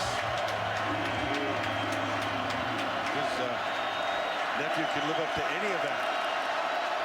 He'll be in for a great career. 3rd and 11 now after the penalty. Thompson. And he was looking Nick Jones's way, but he couldn't connect. So the penalty backed him up, and the Clemson defense gets the stop they were looking for.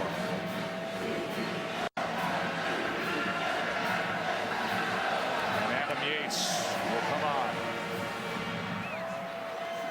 Former walk-on. Became a scholarship player when Steve Spurrier challenged him to hit a 42-yard field goal in practice, make it, and receive a scholarship. He drilled it. This now from 43. And he's good on that, too. So they'll keep him on scholarship. No doubt about it. 20-14 Gamecocks.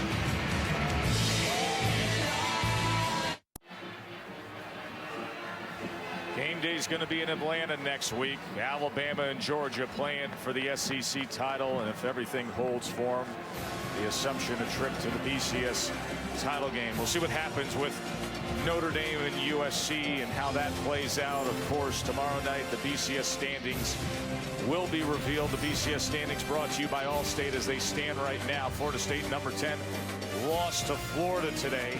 Now Florida State obviously beat Clemson earlier this year. They're getting a trip to the ACC championship game. Face Georgia Tech there. Clemson sitting here with a chance against their rivals tonight. With a signature win, move to 11 wins. They'd actually end up being the highest ranked ACC team. Let's check in with Reese.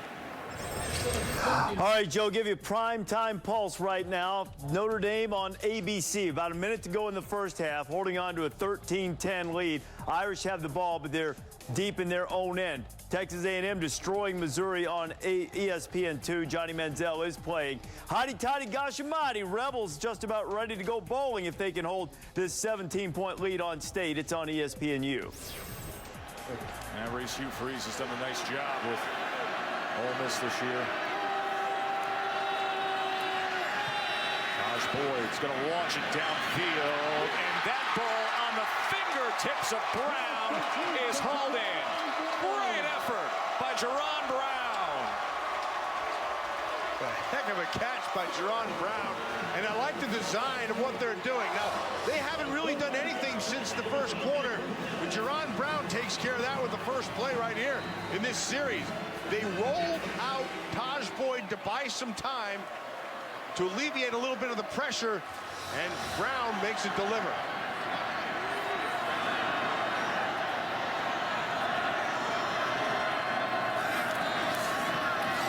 Ellington now.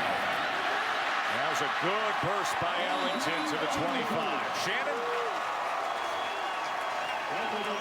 Well, Joe, these chairs right behind me, this is where the offense was sitting during that last series. They were very calm, frustrated almost. The only movement I saw was Tajh Boyd's legs. He was sitting down and they were bouncing up and down. Offensive coordinator came over and said there's a lot of games still to be played. Yeah, anxious to get back out there. Find guys like Jerron Brown streaking down the field. This is a big series for this Clemson offense. Seen what they haven't really been able to do since the first quarter is string some plays together. That first big play obviously had put them in this position. They've got to finish this series with a touchdown, not 3. They've got to get 6. 9.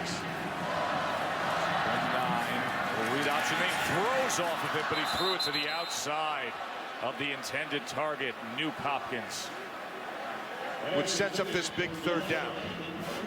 And so protection for the offensive line right now to give Boyd some time, and don't be surprised if they're going to roll, give him a little bit of dash, move him to his side to alleviate some of the pressure that could be coming.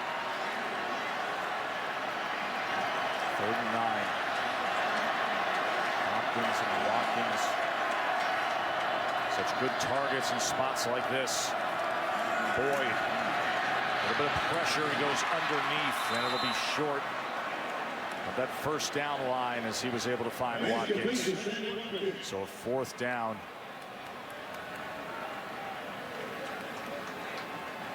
He'll try for this field goal, which is the right thing to do, but that's a wasted opportunity.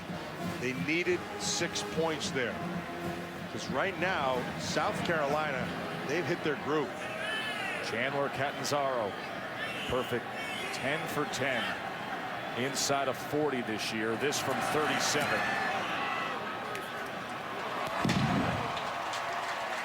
And it is back to a field goal ball game.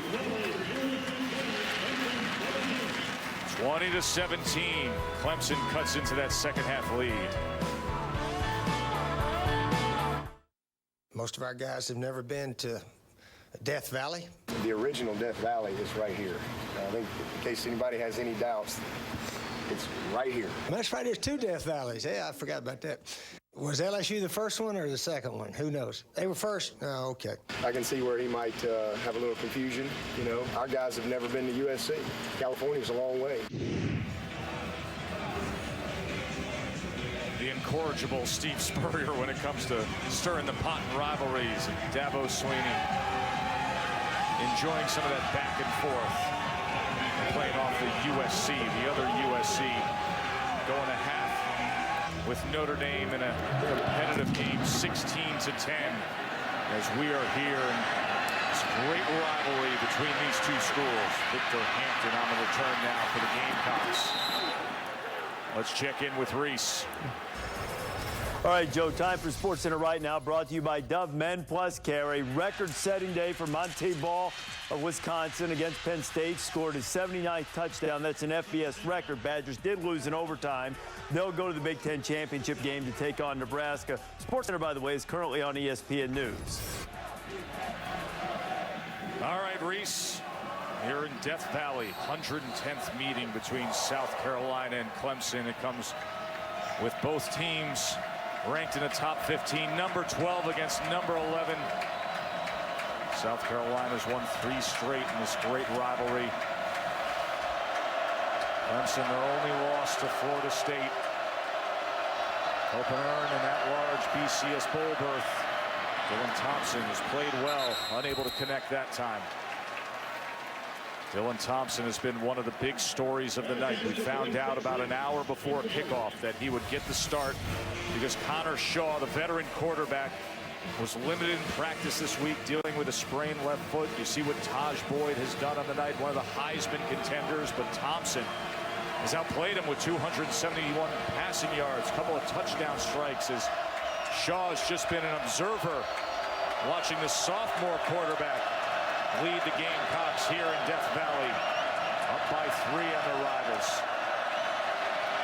2nd and 10, flag is down.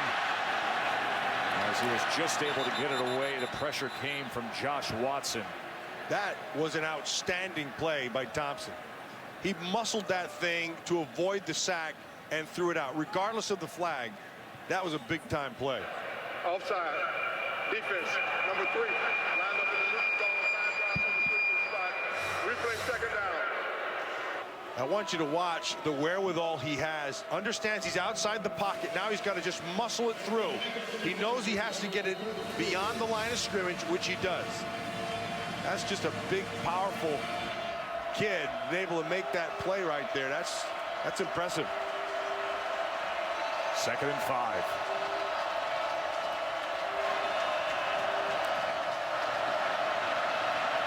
Thompson checked down to Miles, who makes 1 cut and will move the chains at the 40-yard line, tackled by Watson. He's getting up slow, but that Miles, he's not getting up.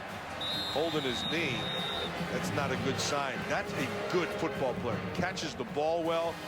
Like I said, he's excellent suddenness and very good patience as a runner.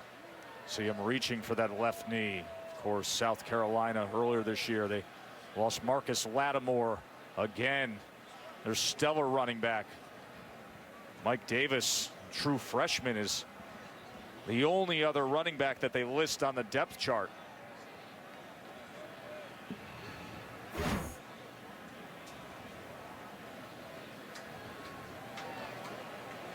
Watch him. He's just gonna just kind of falls funny or whatever. You never know what the heck makes it happen. But he's been good for Dylan Thompson to lean on tonight. Keep in mind, Matt, that Connor Shaw is not playing tonight at quarterback. He's the one that had so much success in the victory over Clemson last year running the ball. Thompson's more of the passing quarterback. Yeah, and he still has movement. And we said at the start of the game that what he really needed to do is use the players around him. And he's done an excellent job of that. And when he's been called upon to have to carry the load, he's been able to do that as well, Tess. So Mike Davis comes in, replacing the injured Kenny Miles. And he gets the call here, trying to fight his way out to the 43-yard line. Coverage of Monday Night Football starts at 6:30 with Monday Night Countdown served by Applebee's. Then at 8:30, Cam Newton and the Panthers going up against Deshaun Jackson and the Eagles. Monday Night Football, 8:30 Eastern on ESPN. A couple of teams struggling there. A couple of good coaches struggling there with their teams. I'll tell you, the Eagles, I watched them a week ago on film, and they did not look like they had the look of a team that's not going to win again. 2nd and 7, and a quick strike out to that first down marker right at midfield, as he was able to find Ace Sanders, who's had an outstanding night. That was a bullet. That thing was right on the money where it needed to be. Thompson, what he's done tonight is just, hey, find out where Ace Sanders is. Watch this ball come out of his hand. That thing's humming.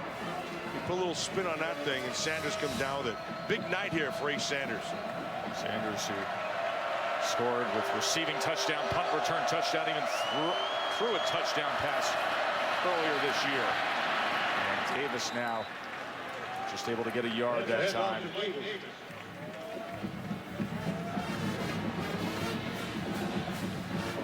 And if you're just joining us with USC and Notre Dame at the half, see what Clemson and South Carolina have been able to do matching up tonight. 287 passing yards from Dylan Thompson, the backup quarterback for South Carolina, who was given the start. 2nd and 9. Sprinting to the far side, and one-hopped it to Ace Sanders that time. So it'll be 3rd and long. This is a big down right here for Clemson. Down by 3. Their defense has been on the field for the majority of this second half. They've got to get themselves off the field and give their offense another chance at scoring some points. The best thing this defense can do right now is have their offense put some points up from their back. But they can't do that unless they get the stop right here.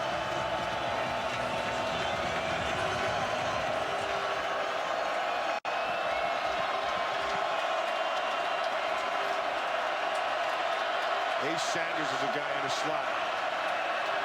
Thompson on 3rd and 9. Out of the backfield. And right there at the marker is Mike Davis. It'll depend on the spot. And it's a good one. That'll move the chains. Just your outlet pass. They're going downfield, and they're taking that with coverage, and they're letting it on the underneath side of that flat. All that is just control. You're trying to control the defenders, and it's your outlet. He dumps it, and the rest is done to the tune of a 1st down.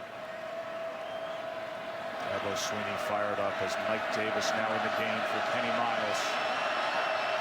Left with an apparent knee injury. Thompson extending the play on 1st down. Downfield that was almost intercepted off the hands of Xavier Brewer. Brewer had another shot at a pick. He doesn't come down with it. Had one earlier in the game. This one, I believe, through his hands.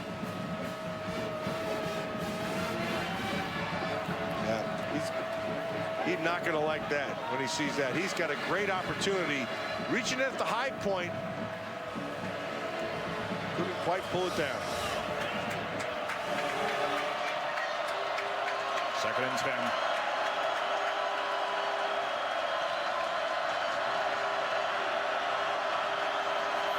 A little bit of pressure as Thompson threw it low and incomplete. He's looking for DL Moore. So it'll be 3rd and 10. Same thing as they were. This 3rd and long. Thompson's been able to come up with the play. Clemson defense has not been able to generate a rush without bringing extra guys, and when they've done that, they've weakened their secondary. You put more, there's always a quid pro quo. I'm going to bring an extra guy to rush. It weakens your coverage. Let's see what they do here.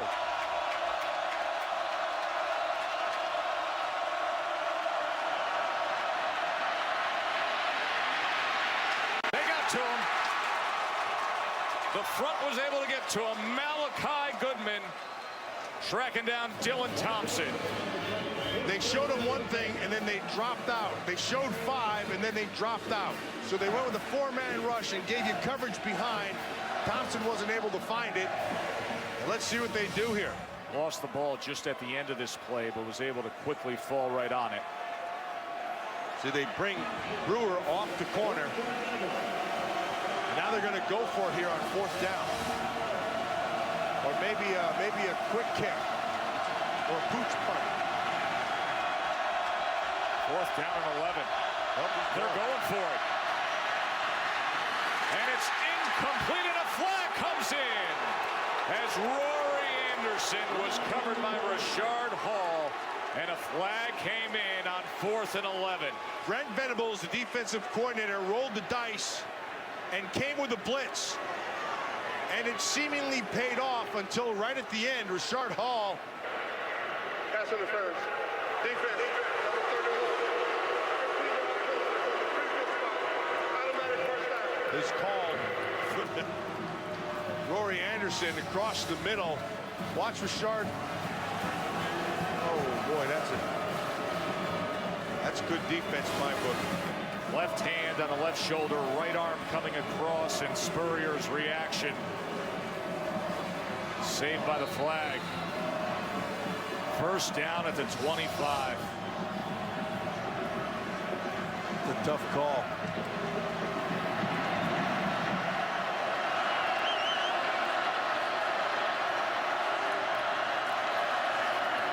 Davis now. And Davis spins to the 21-yard line, tackled by Spencer Shuey. Dylan Thompson. Oh yeah, he's Another looking chance. Very thankful, isn't he? That was the reaction to the pass interference. Keeping this drive alive as we're under a minute to play here in his third quarter. Such a heated rivalry. 110th meeting between these two. So much on the line. South Carolina looking for another double-digit win season. They stand at 9-2 right now. Clemson trying to play their way into an at-large BCS bowl berth position. Second and 6.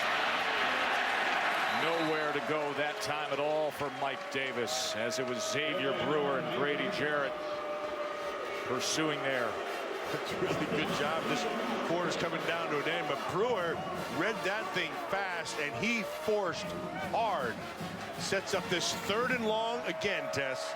Setting up a good finish here in Death Valley. 20-17. Gamecocks up.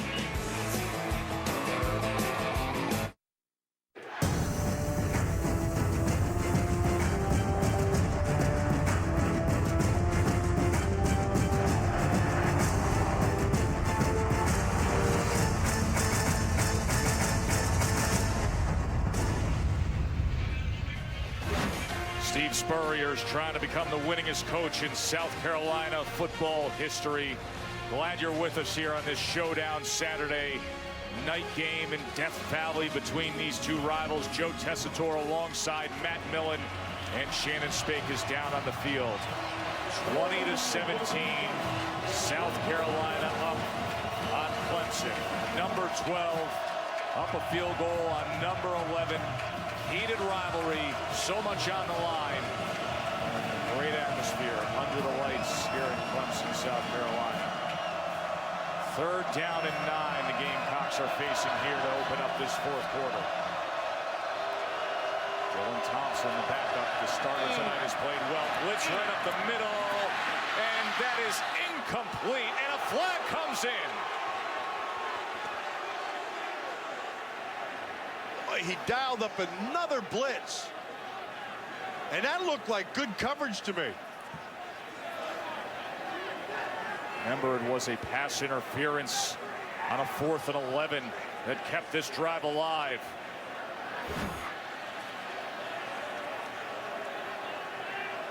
That's Jonathan Meeks coming in to play the ball against Bruce Ellington. Pass interference of the defense. You know, they both have the right to the ball. He's talking, Dabo Swinney is letting that official know exactly what he thought about that call.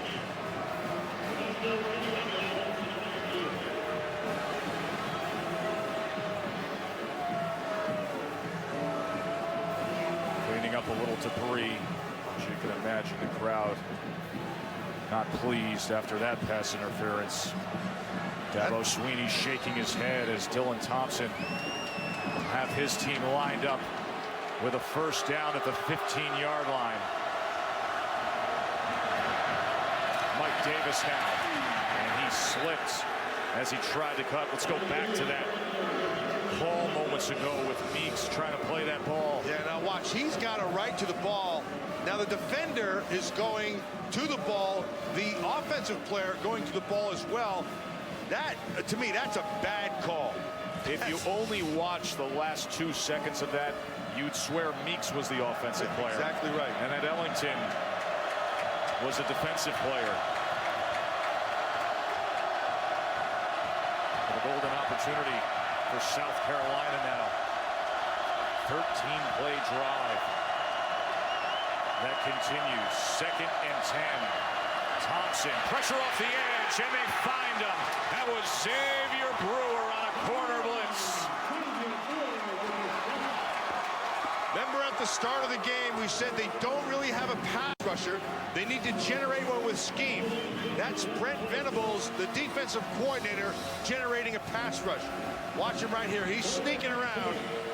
Now, in this, you've got to be able to account for that, and it was, but Brewer did a great job of making a miss and then getting the sack. Sets up this big third down. 3rd and 18. Kenny Miles has come back into the game, running back for South Carolina. Thompson is going to launch it to the end zone. And this time it is intercepted. And it's Brewer. What a play by Clemson, Xavier Brewer. 3rd time's a charm, Tess. The first 2 opportunities he had, he didn't pull it down. But this one, really well done in the back of the end zone.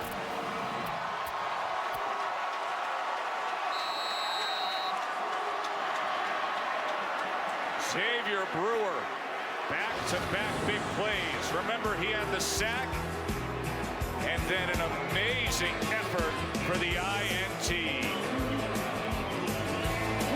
Let's have a little fun tonight. You're going to go with quarters in the back here. It's communication right across to the corner. He has to stay deep, and Brewer does just that. Does not allow, you can see the communication. He stays as deep as the deepest, and now he knows exactly where he's at in that end zone and comes down with a great interception. It doesn't matter what the explanation is on the back end, it's still a pick. So now Clemson back on offense, trailing by 3. Toy taken down at the 26. Reese, we got a good one here.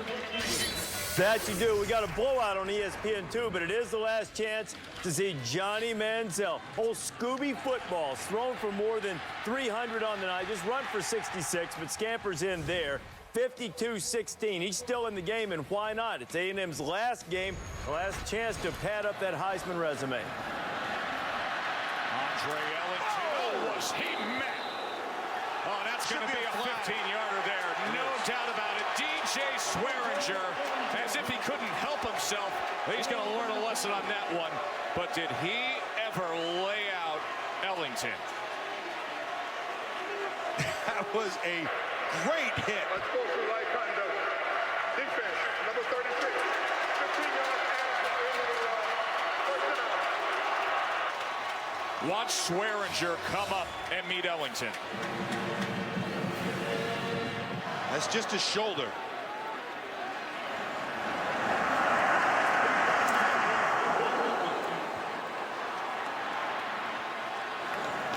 The pro wrestling flex unnecessary and earned him 15. The ball's at midfield because of it. And Roderick McDowell is in the backfield now. Boyd on a slant, but he cannot connect with Nuke Hopkins. Since early in this, since the first quarter, we haven't really heard much from Hopkins or Watkins. I think Sammy Watkins is a guy who's just been really quiet here, and Hopkins has the big play abilities as well. But this offense, they really haven't had the ball very much. In that third quarter, it was really tilted towards South Carolina. They've got to string something together here to give their defense a break. That's Watkins in motion. And Boyd is going to keep it himself. And just about 2.5 yards that time for Tajh Boyd as he was met by Shaq Wilson. Aerial coverage being provided by MetLife. See how MetLife can provide the coverage you need. MetLife, I can do this. 20-17 South Carolina lead. We're looking to extend that lead. And Xavier Brewer came up with the interception, giving his offense a chance. timeout. South Carolina. But they will be facing a 3rd and 7. As we will take a break. South Carolina called a timeout. DJ Swearinger was laying some wood.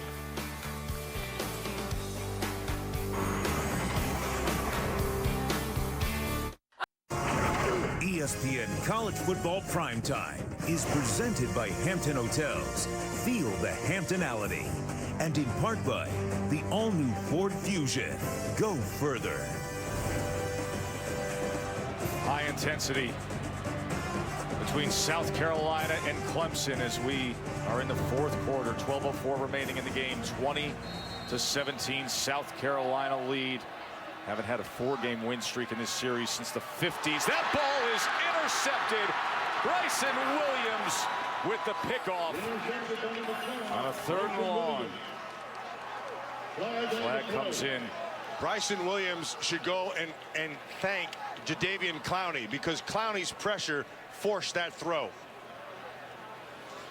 They moved Clowney around. Changer. Yeah, they moved him around. They had him standing up in the inside. Holden, number 57 on the defense.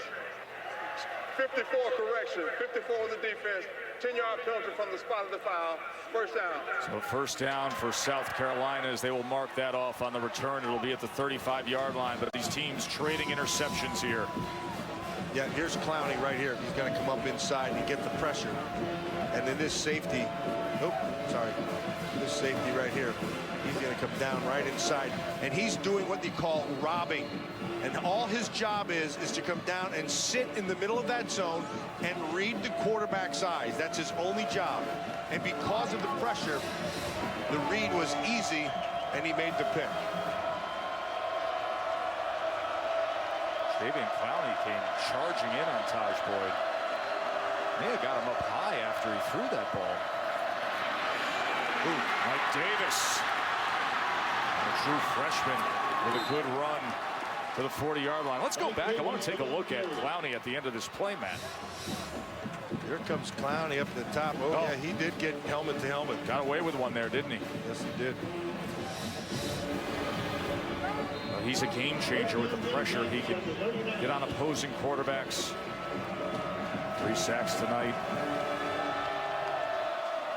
Interception by Williams. And after the big run by Davis, South Carolina is right back in position. Thompson threw an interception in the end zone last time he was out there. And here he goes, diving ahead for a 9-yard run to the 30-yard line. What a night for Dylan Thompson. Playing in place of Connor Shaw. Made one mistake. And that was in the pick. He made a couple of, he had a couple of throws that weren't the best throws. He actually could have had 2 other picks, but he still has thrown for almost 300 yards here tonight. 296 to Boyd's 174 in the quarterback comparison. Remember, Boyd's the guy that came in as the red-hot Heisman candidate, coming off an 8-touchdown game last week, setting school and conference records. 2nd and 1. And they will move the chains as Davis gets it to the 27-yard line.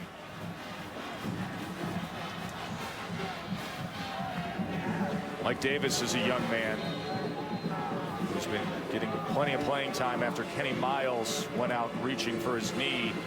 They think he could be the future of the program. Of course, Marcus Lattimore was All-American candidate, and once again out for the season after knee surgery.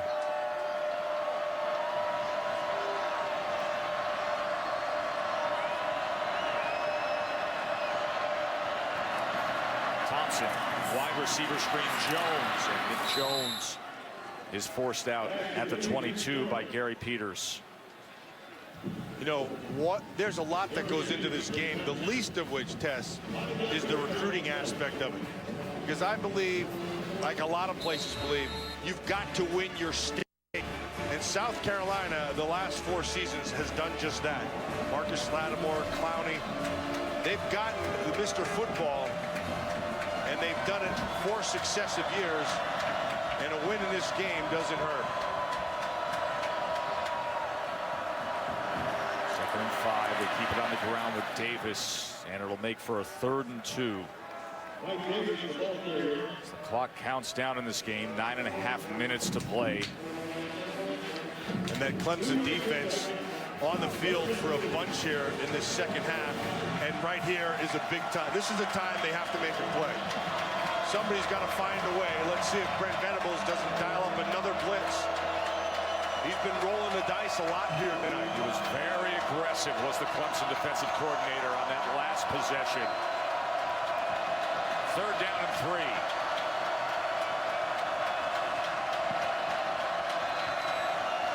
Play clock down to 3. And now they're going to have to burn a timeout. It'll leave them with 1. Timeout. South Carolina. 3rd and short when we return.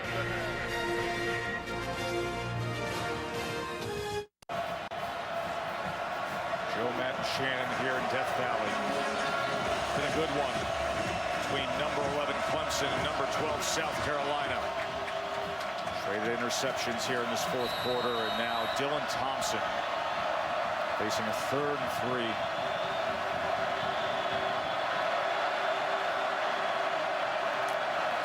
There's the freshman Davis, and he is stacked up and then had a second effort surge there. But it looks like that mark will be just short.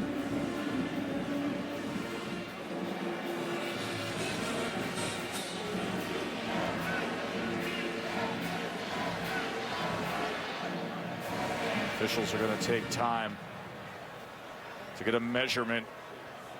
That second effort by Davis after being initially met by that Clemson defensive front.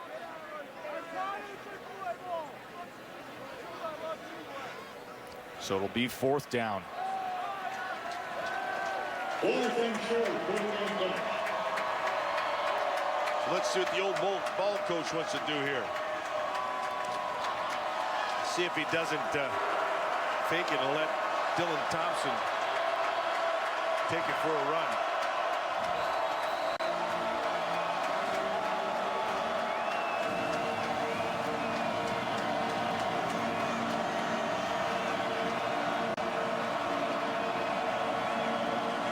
Spurrier's all the way out there. That's got to jog off. Play clock down to 6. 4th and 1. Thompson, as he leans that 6'3" frame forward, and that mark looks like it's right on it.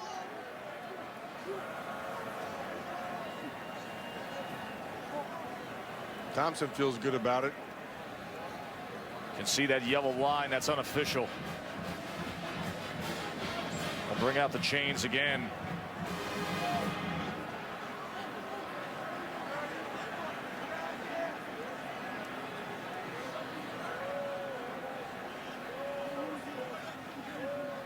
$80,000 plus. Disappointed. The defense came close to making that stop. Steve Spurrier going for it on 4th down.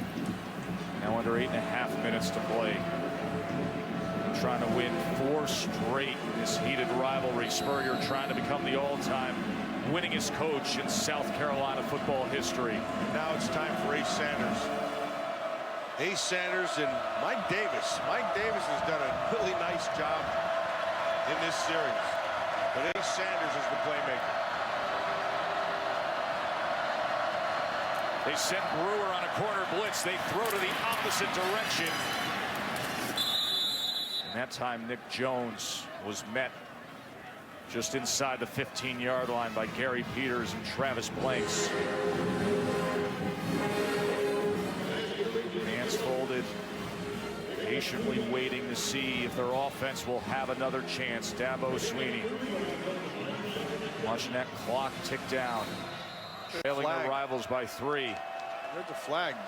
That flag was thrown in very late there. Dead ball, substitution infraction on the offense. 5-yard penalty, still 2nd down.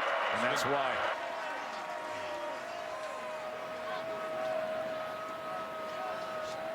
Elementary 2nd and 12, ball of the 19.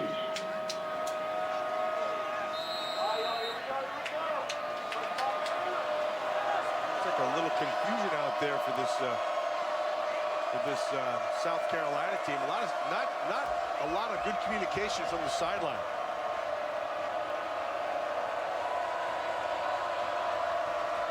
Dylan Thompson's over 300 yards passing on the night. Gets away from the pressure. Flag is down as Thompson crosses the goal line, but we will wait to see if this is a holding. That's coming back. Holding. Offense. Number 55. 10 yards from the previous spot. Still second down. It's T.J. Johnson, their center, one of the veteran guys. He started a school record 51 straight games. That's tied for the most of any Division I player. That's not so much a hold as much as it is just a hug. It's a nice hug. You hug like that, you're going to get called. Backs him all the way up. 29-yard line. All of a sudden, this drive is going in the other direction. Not what they're used to with South Carolina and the penalties. Play clock down to 8. As Thompson is still delivering the message, they only have one timeout remaining. Play clock down to 1. It's another 5 yards. Timeout. South Carolina. It's their third and final timeout of the half. It's a real 30-second timeout. It's poor communication, Joe. That's the third time in a row that they've done that. And with that timeout, a chance for us to get the trivia question. And it's a good one, Matt. The only South Carolina or Clemson player to score a touchdown in a Super Bowl. Think about it. Had some good players through the years that have come through these two schools. Playing Super Bowls. We'll give you a hint. Chicago Bears. Super Bowl 20. And not a running back and not a receiver, but a defensive lineman playing in the backfield. The Fridge, William Refrigerator Perry in that Super Bowl against the Patriots. Remember that moment? He was the talk about. Yeah, I remember there were a lot of Bear fans. While they were happy that the Fridge scored, they were unhappy that Walter Payton didn't get his chance to score. Of course, the Fridge played here at Clemson. He's a tremendous defensive lineman. Had all that success back in the early 80s. 2nd and 22. He can throw this. Ace Sanders, that was a lateral. Now he's going to choose to run it. And Sanders coming to the near side was met that time by Rashard Hall. Well, he is an exciting player in the open field. Now, he does have a touchdown pass thrown on the year, so he can do it every which way. Now, you're right, Tessie. It's backwards, so he can throw. He's an eligible thrower, I guess you want to call him. But good coverage down the field. They were trying to get it deep, and they took it away and sets up this 3rd and 19. 3rd and 19 for South Carolina. Death Valley is roaring here. Line to make is the 7-yard line. Thompson just going to run it himself. And Thompson, could he get there? How about that? Dylan Thompson on a 3rd and 19. Dylan Thompson on the quarterback keeper. And South Carolina will have 1st and goal. A 20-yard run on 3rd and 19 by the backup quarterback. And again, they rolled the dice and came with a blitz. They brought pressure, and he saw it right away. Thompson saw it and went right up the middle and picked up 20 yards. Jonathan Meeks coming up to meet him at the end there, slapping at that ball rather than trying to force him short of the line to make. Connor Shaw looks on. The veteran starter who couldn't play tonight with the foot injury. Oh, that's a nice hit. Mike Davis stopped by Jonathan Willard, who's had a big night.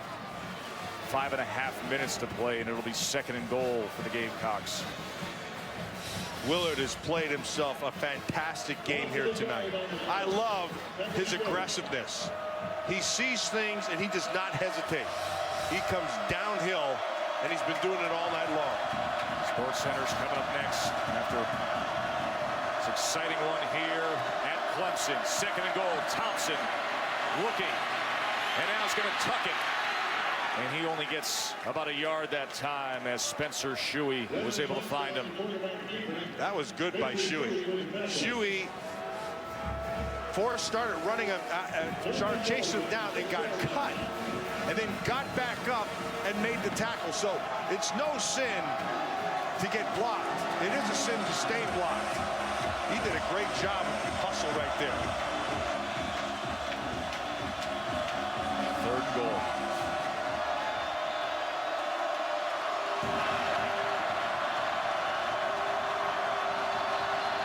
Sanders in the slot.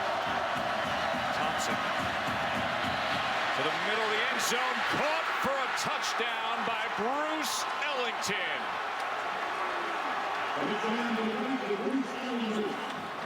This Thompson kid's pretty good. Sees the whole field test. Not afraid to use his feet to buy some time.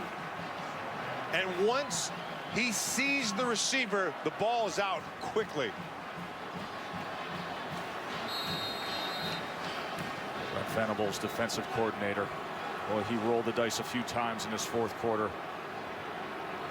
Finally, South Carolina broke through. 2nd touchdown of the night for Bruce Ellington. 6th on the year for him. Couldn't have come at a better time.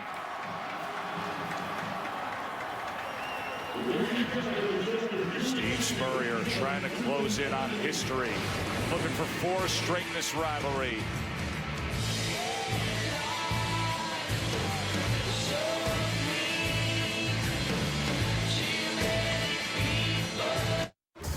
Up the middle, busted, and he's gone!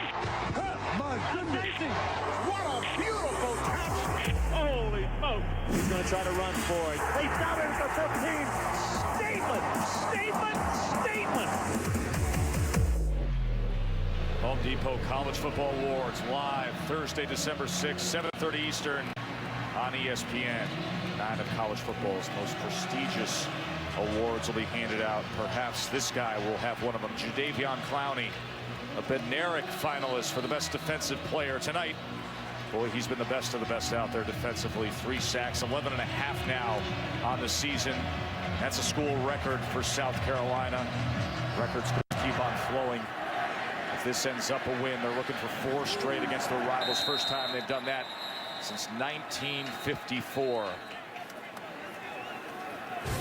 Coverage of Monday Night Football will start with Monday Night Countdown served by Applebee's at 6:30. Then at 8:30, the Panthers and the Eagles. Cam Newton in action on Monday Night Football, 8:30 Eastern on ESPN. Cam Newton's old team, Auburn, made it official today, going winless in SEC play as Alabama throttled them and now sets up that SEC title game. Game day will be there next Saturday in Atlanta. And add to that total, on cue, Jadeveon Clowney, his 4th sack of the night.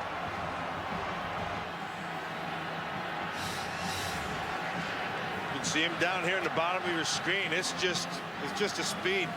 Just ran right past him. By the way, going up against Brandon Thomas, who was named the ACC Lineman of the Week at one point this year.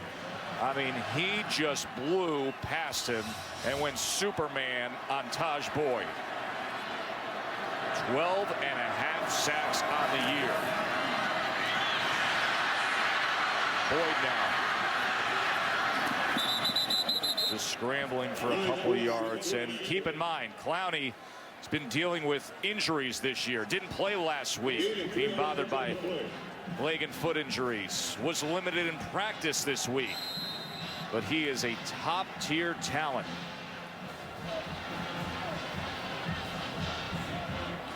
I'm surprised. Now, everybody in the country knows what Clowney is.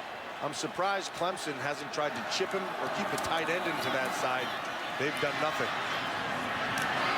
And that is off the hands of DeAndre Hopkins. Hopkins only has that 1 catch. It was a great one, the 43-yard touchdown, but he has to be more productive for Clemson to have a shot. Well, look, comparatively, tonight versus the rest of the season, they've been abysmal.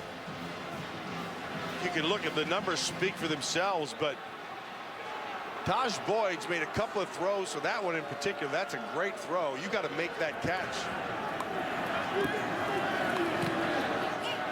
So Benson back on the punt, and Ace Sanders calls for the fair catch at the 37. It's the ACC Big Ten Challenge, 14th annual ACC Big Ten Challenge. Starts Tuesday and Wednesday nights on ESPN. So many good games, among them 2 games on Tuesday. Number 16 NC State, number 4 Michigan, and how about North Carolina and Indiana? Then on Wednesday, Michigan State, Miami, and number 3 Ohio State against number 5 Duke. ACC Big Ten Challenge presented by Dick's Sporting Goods. You can also see it on the Watch ESPN app.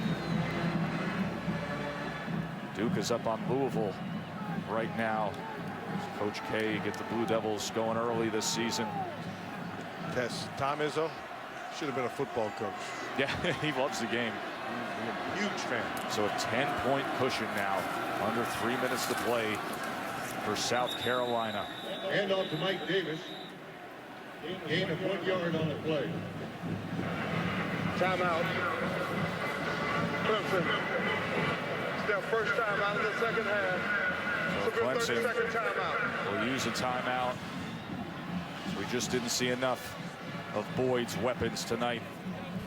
Well, we didn't see enough of Boyd's weapons tonight because the South Carolina offensive line took the game over and provided Thompson lots of time to throw, and he was able to find all of his guys that he needed, in particular Ace Sanders. Long history of this rivalry. South Carolina, I'll take you back to 04 just to give you a glimpse of how heated this thing has been. The brawl, the fourth quarter, the game delayed by 10 minutes. Who holds his final game? Both schools forfeited the postseason, and then a year later, shaking hands at midfield before the game. And Steve Spurrier came into this rivalry, realized what it was all about, but also realized that, guys, it's not just about beat Clemson, it's about making every game the most important game, and they've had such sustained success, and a win here tonight, and Spurrier becomes the winningest coach that South Carolina football has ever had. Currently tied with Rex Enright at 64 wins. And Mike Davis getting extended work. Kenny Miles left the game earlier in this second half. Davis, a true freshman, a little slow to get up here, but a guy who they're very high on for his future.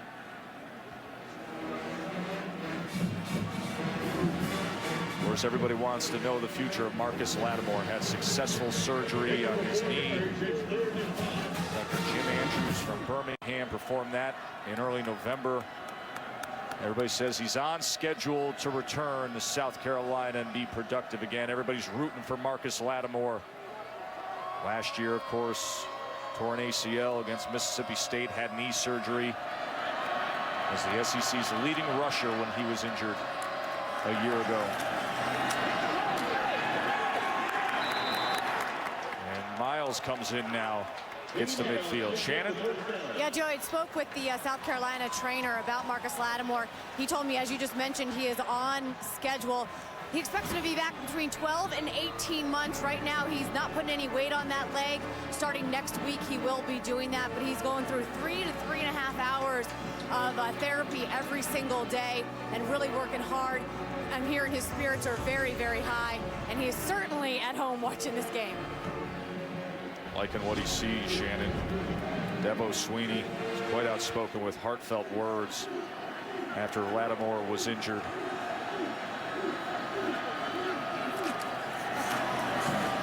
First down run here.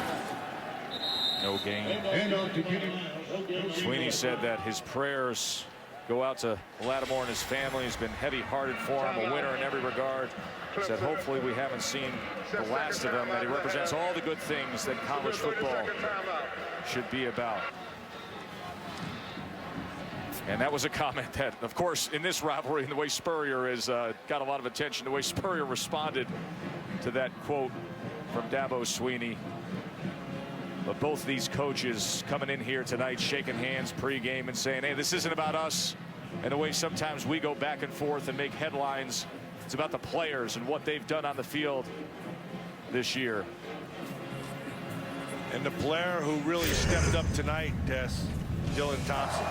We said at the start of the game, he had to get the ball into the hands of the guys who can make plays for him, and he did that all night long. And then as the game went on, he became more and more confident and started making the plays himself, using his feet. This big one on 3rd and 19 for 20 yards really sets up this touchdown throw, which again he used his feet to Ellington in the back of the end zone.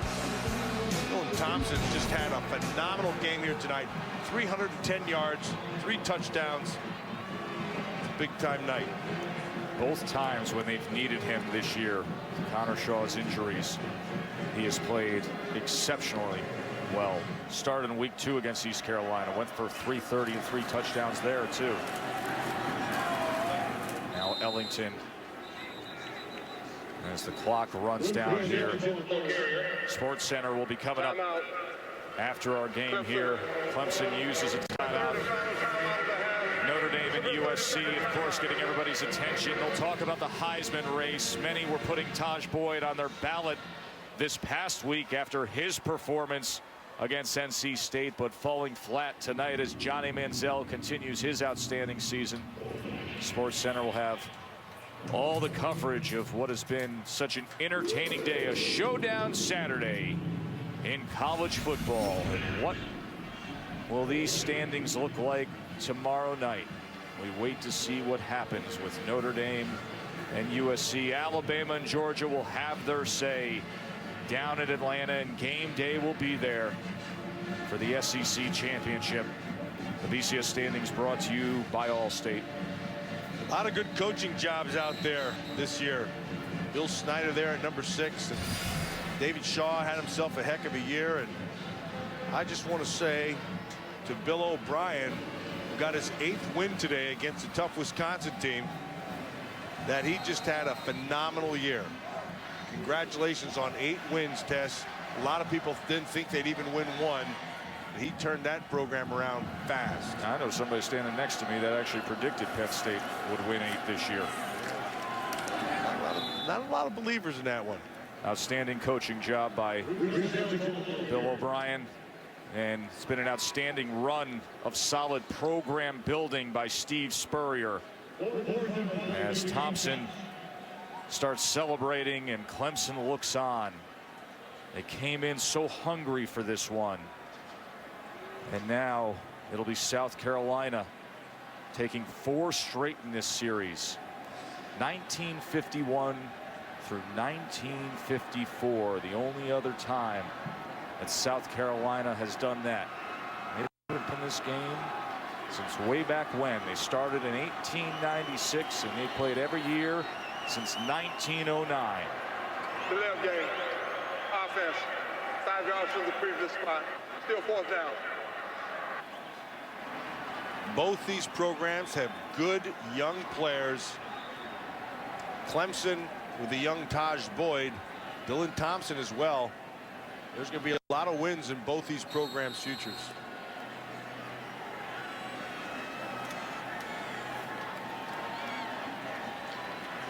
There's another young one right there. Yeah, there's a guy that's going to be one of the prized possessions of an NFL draft down the road.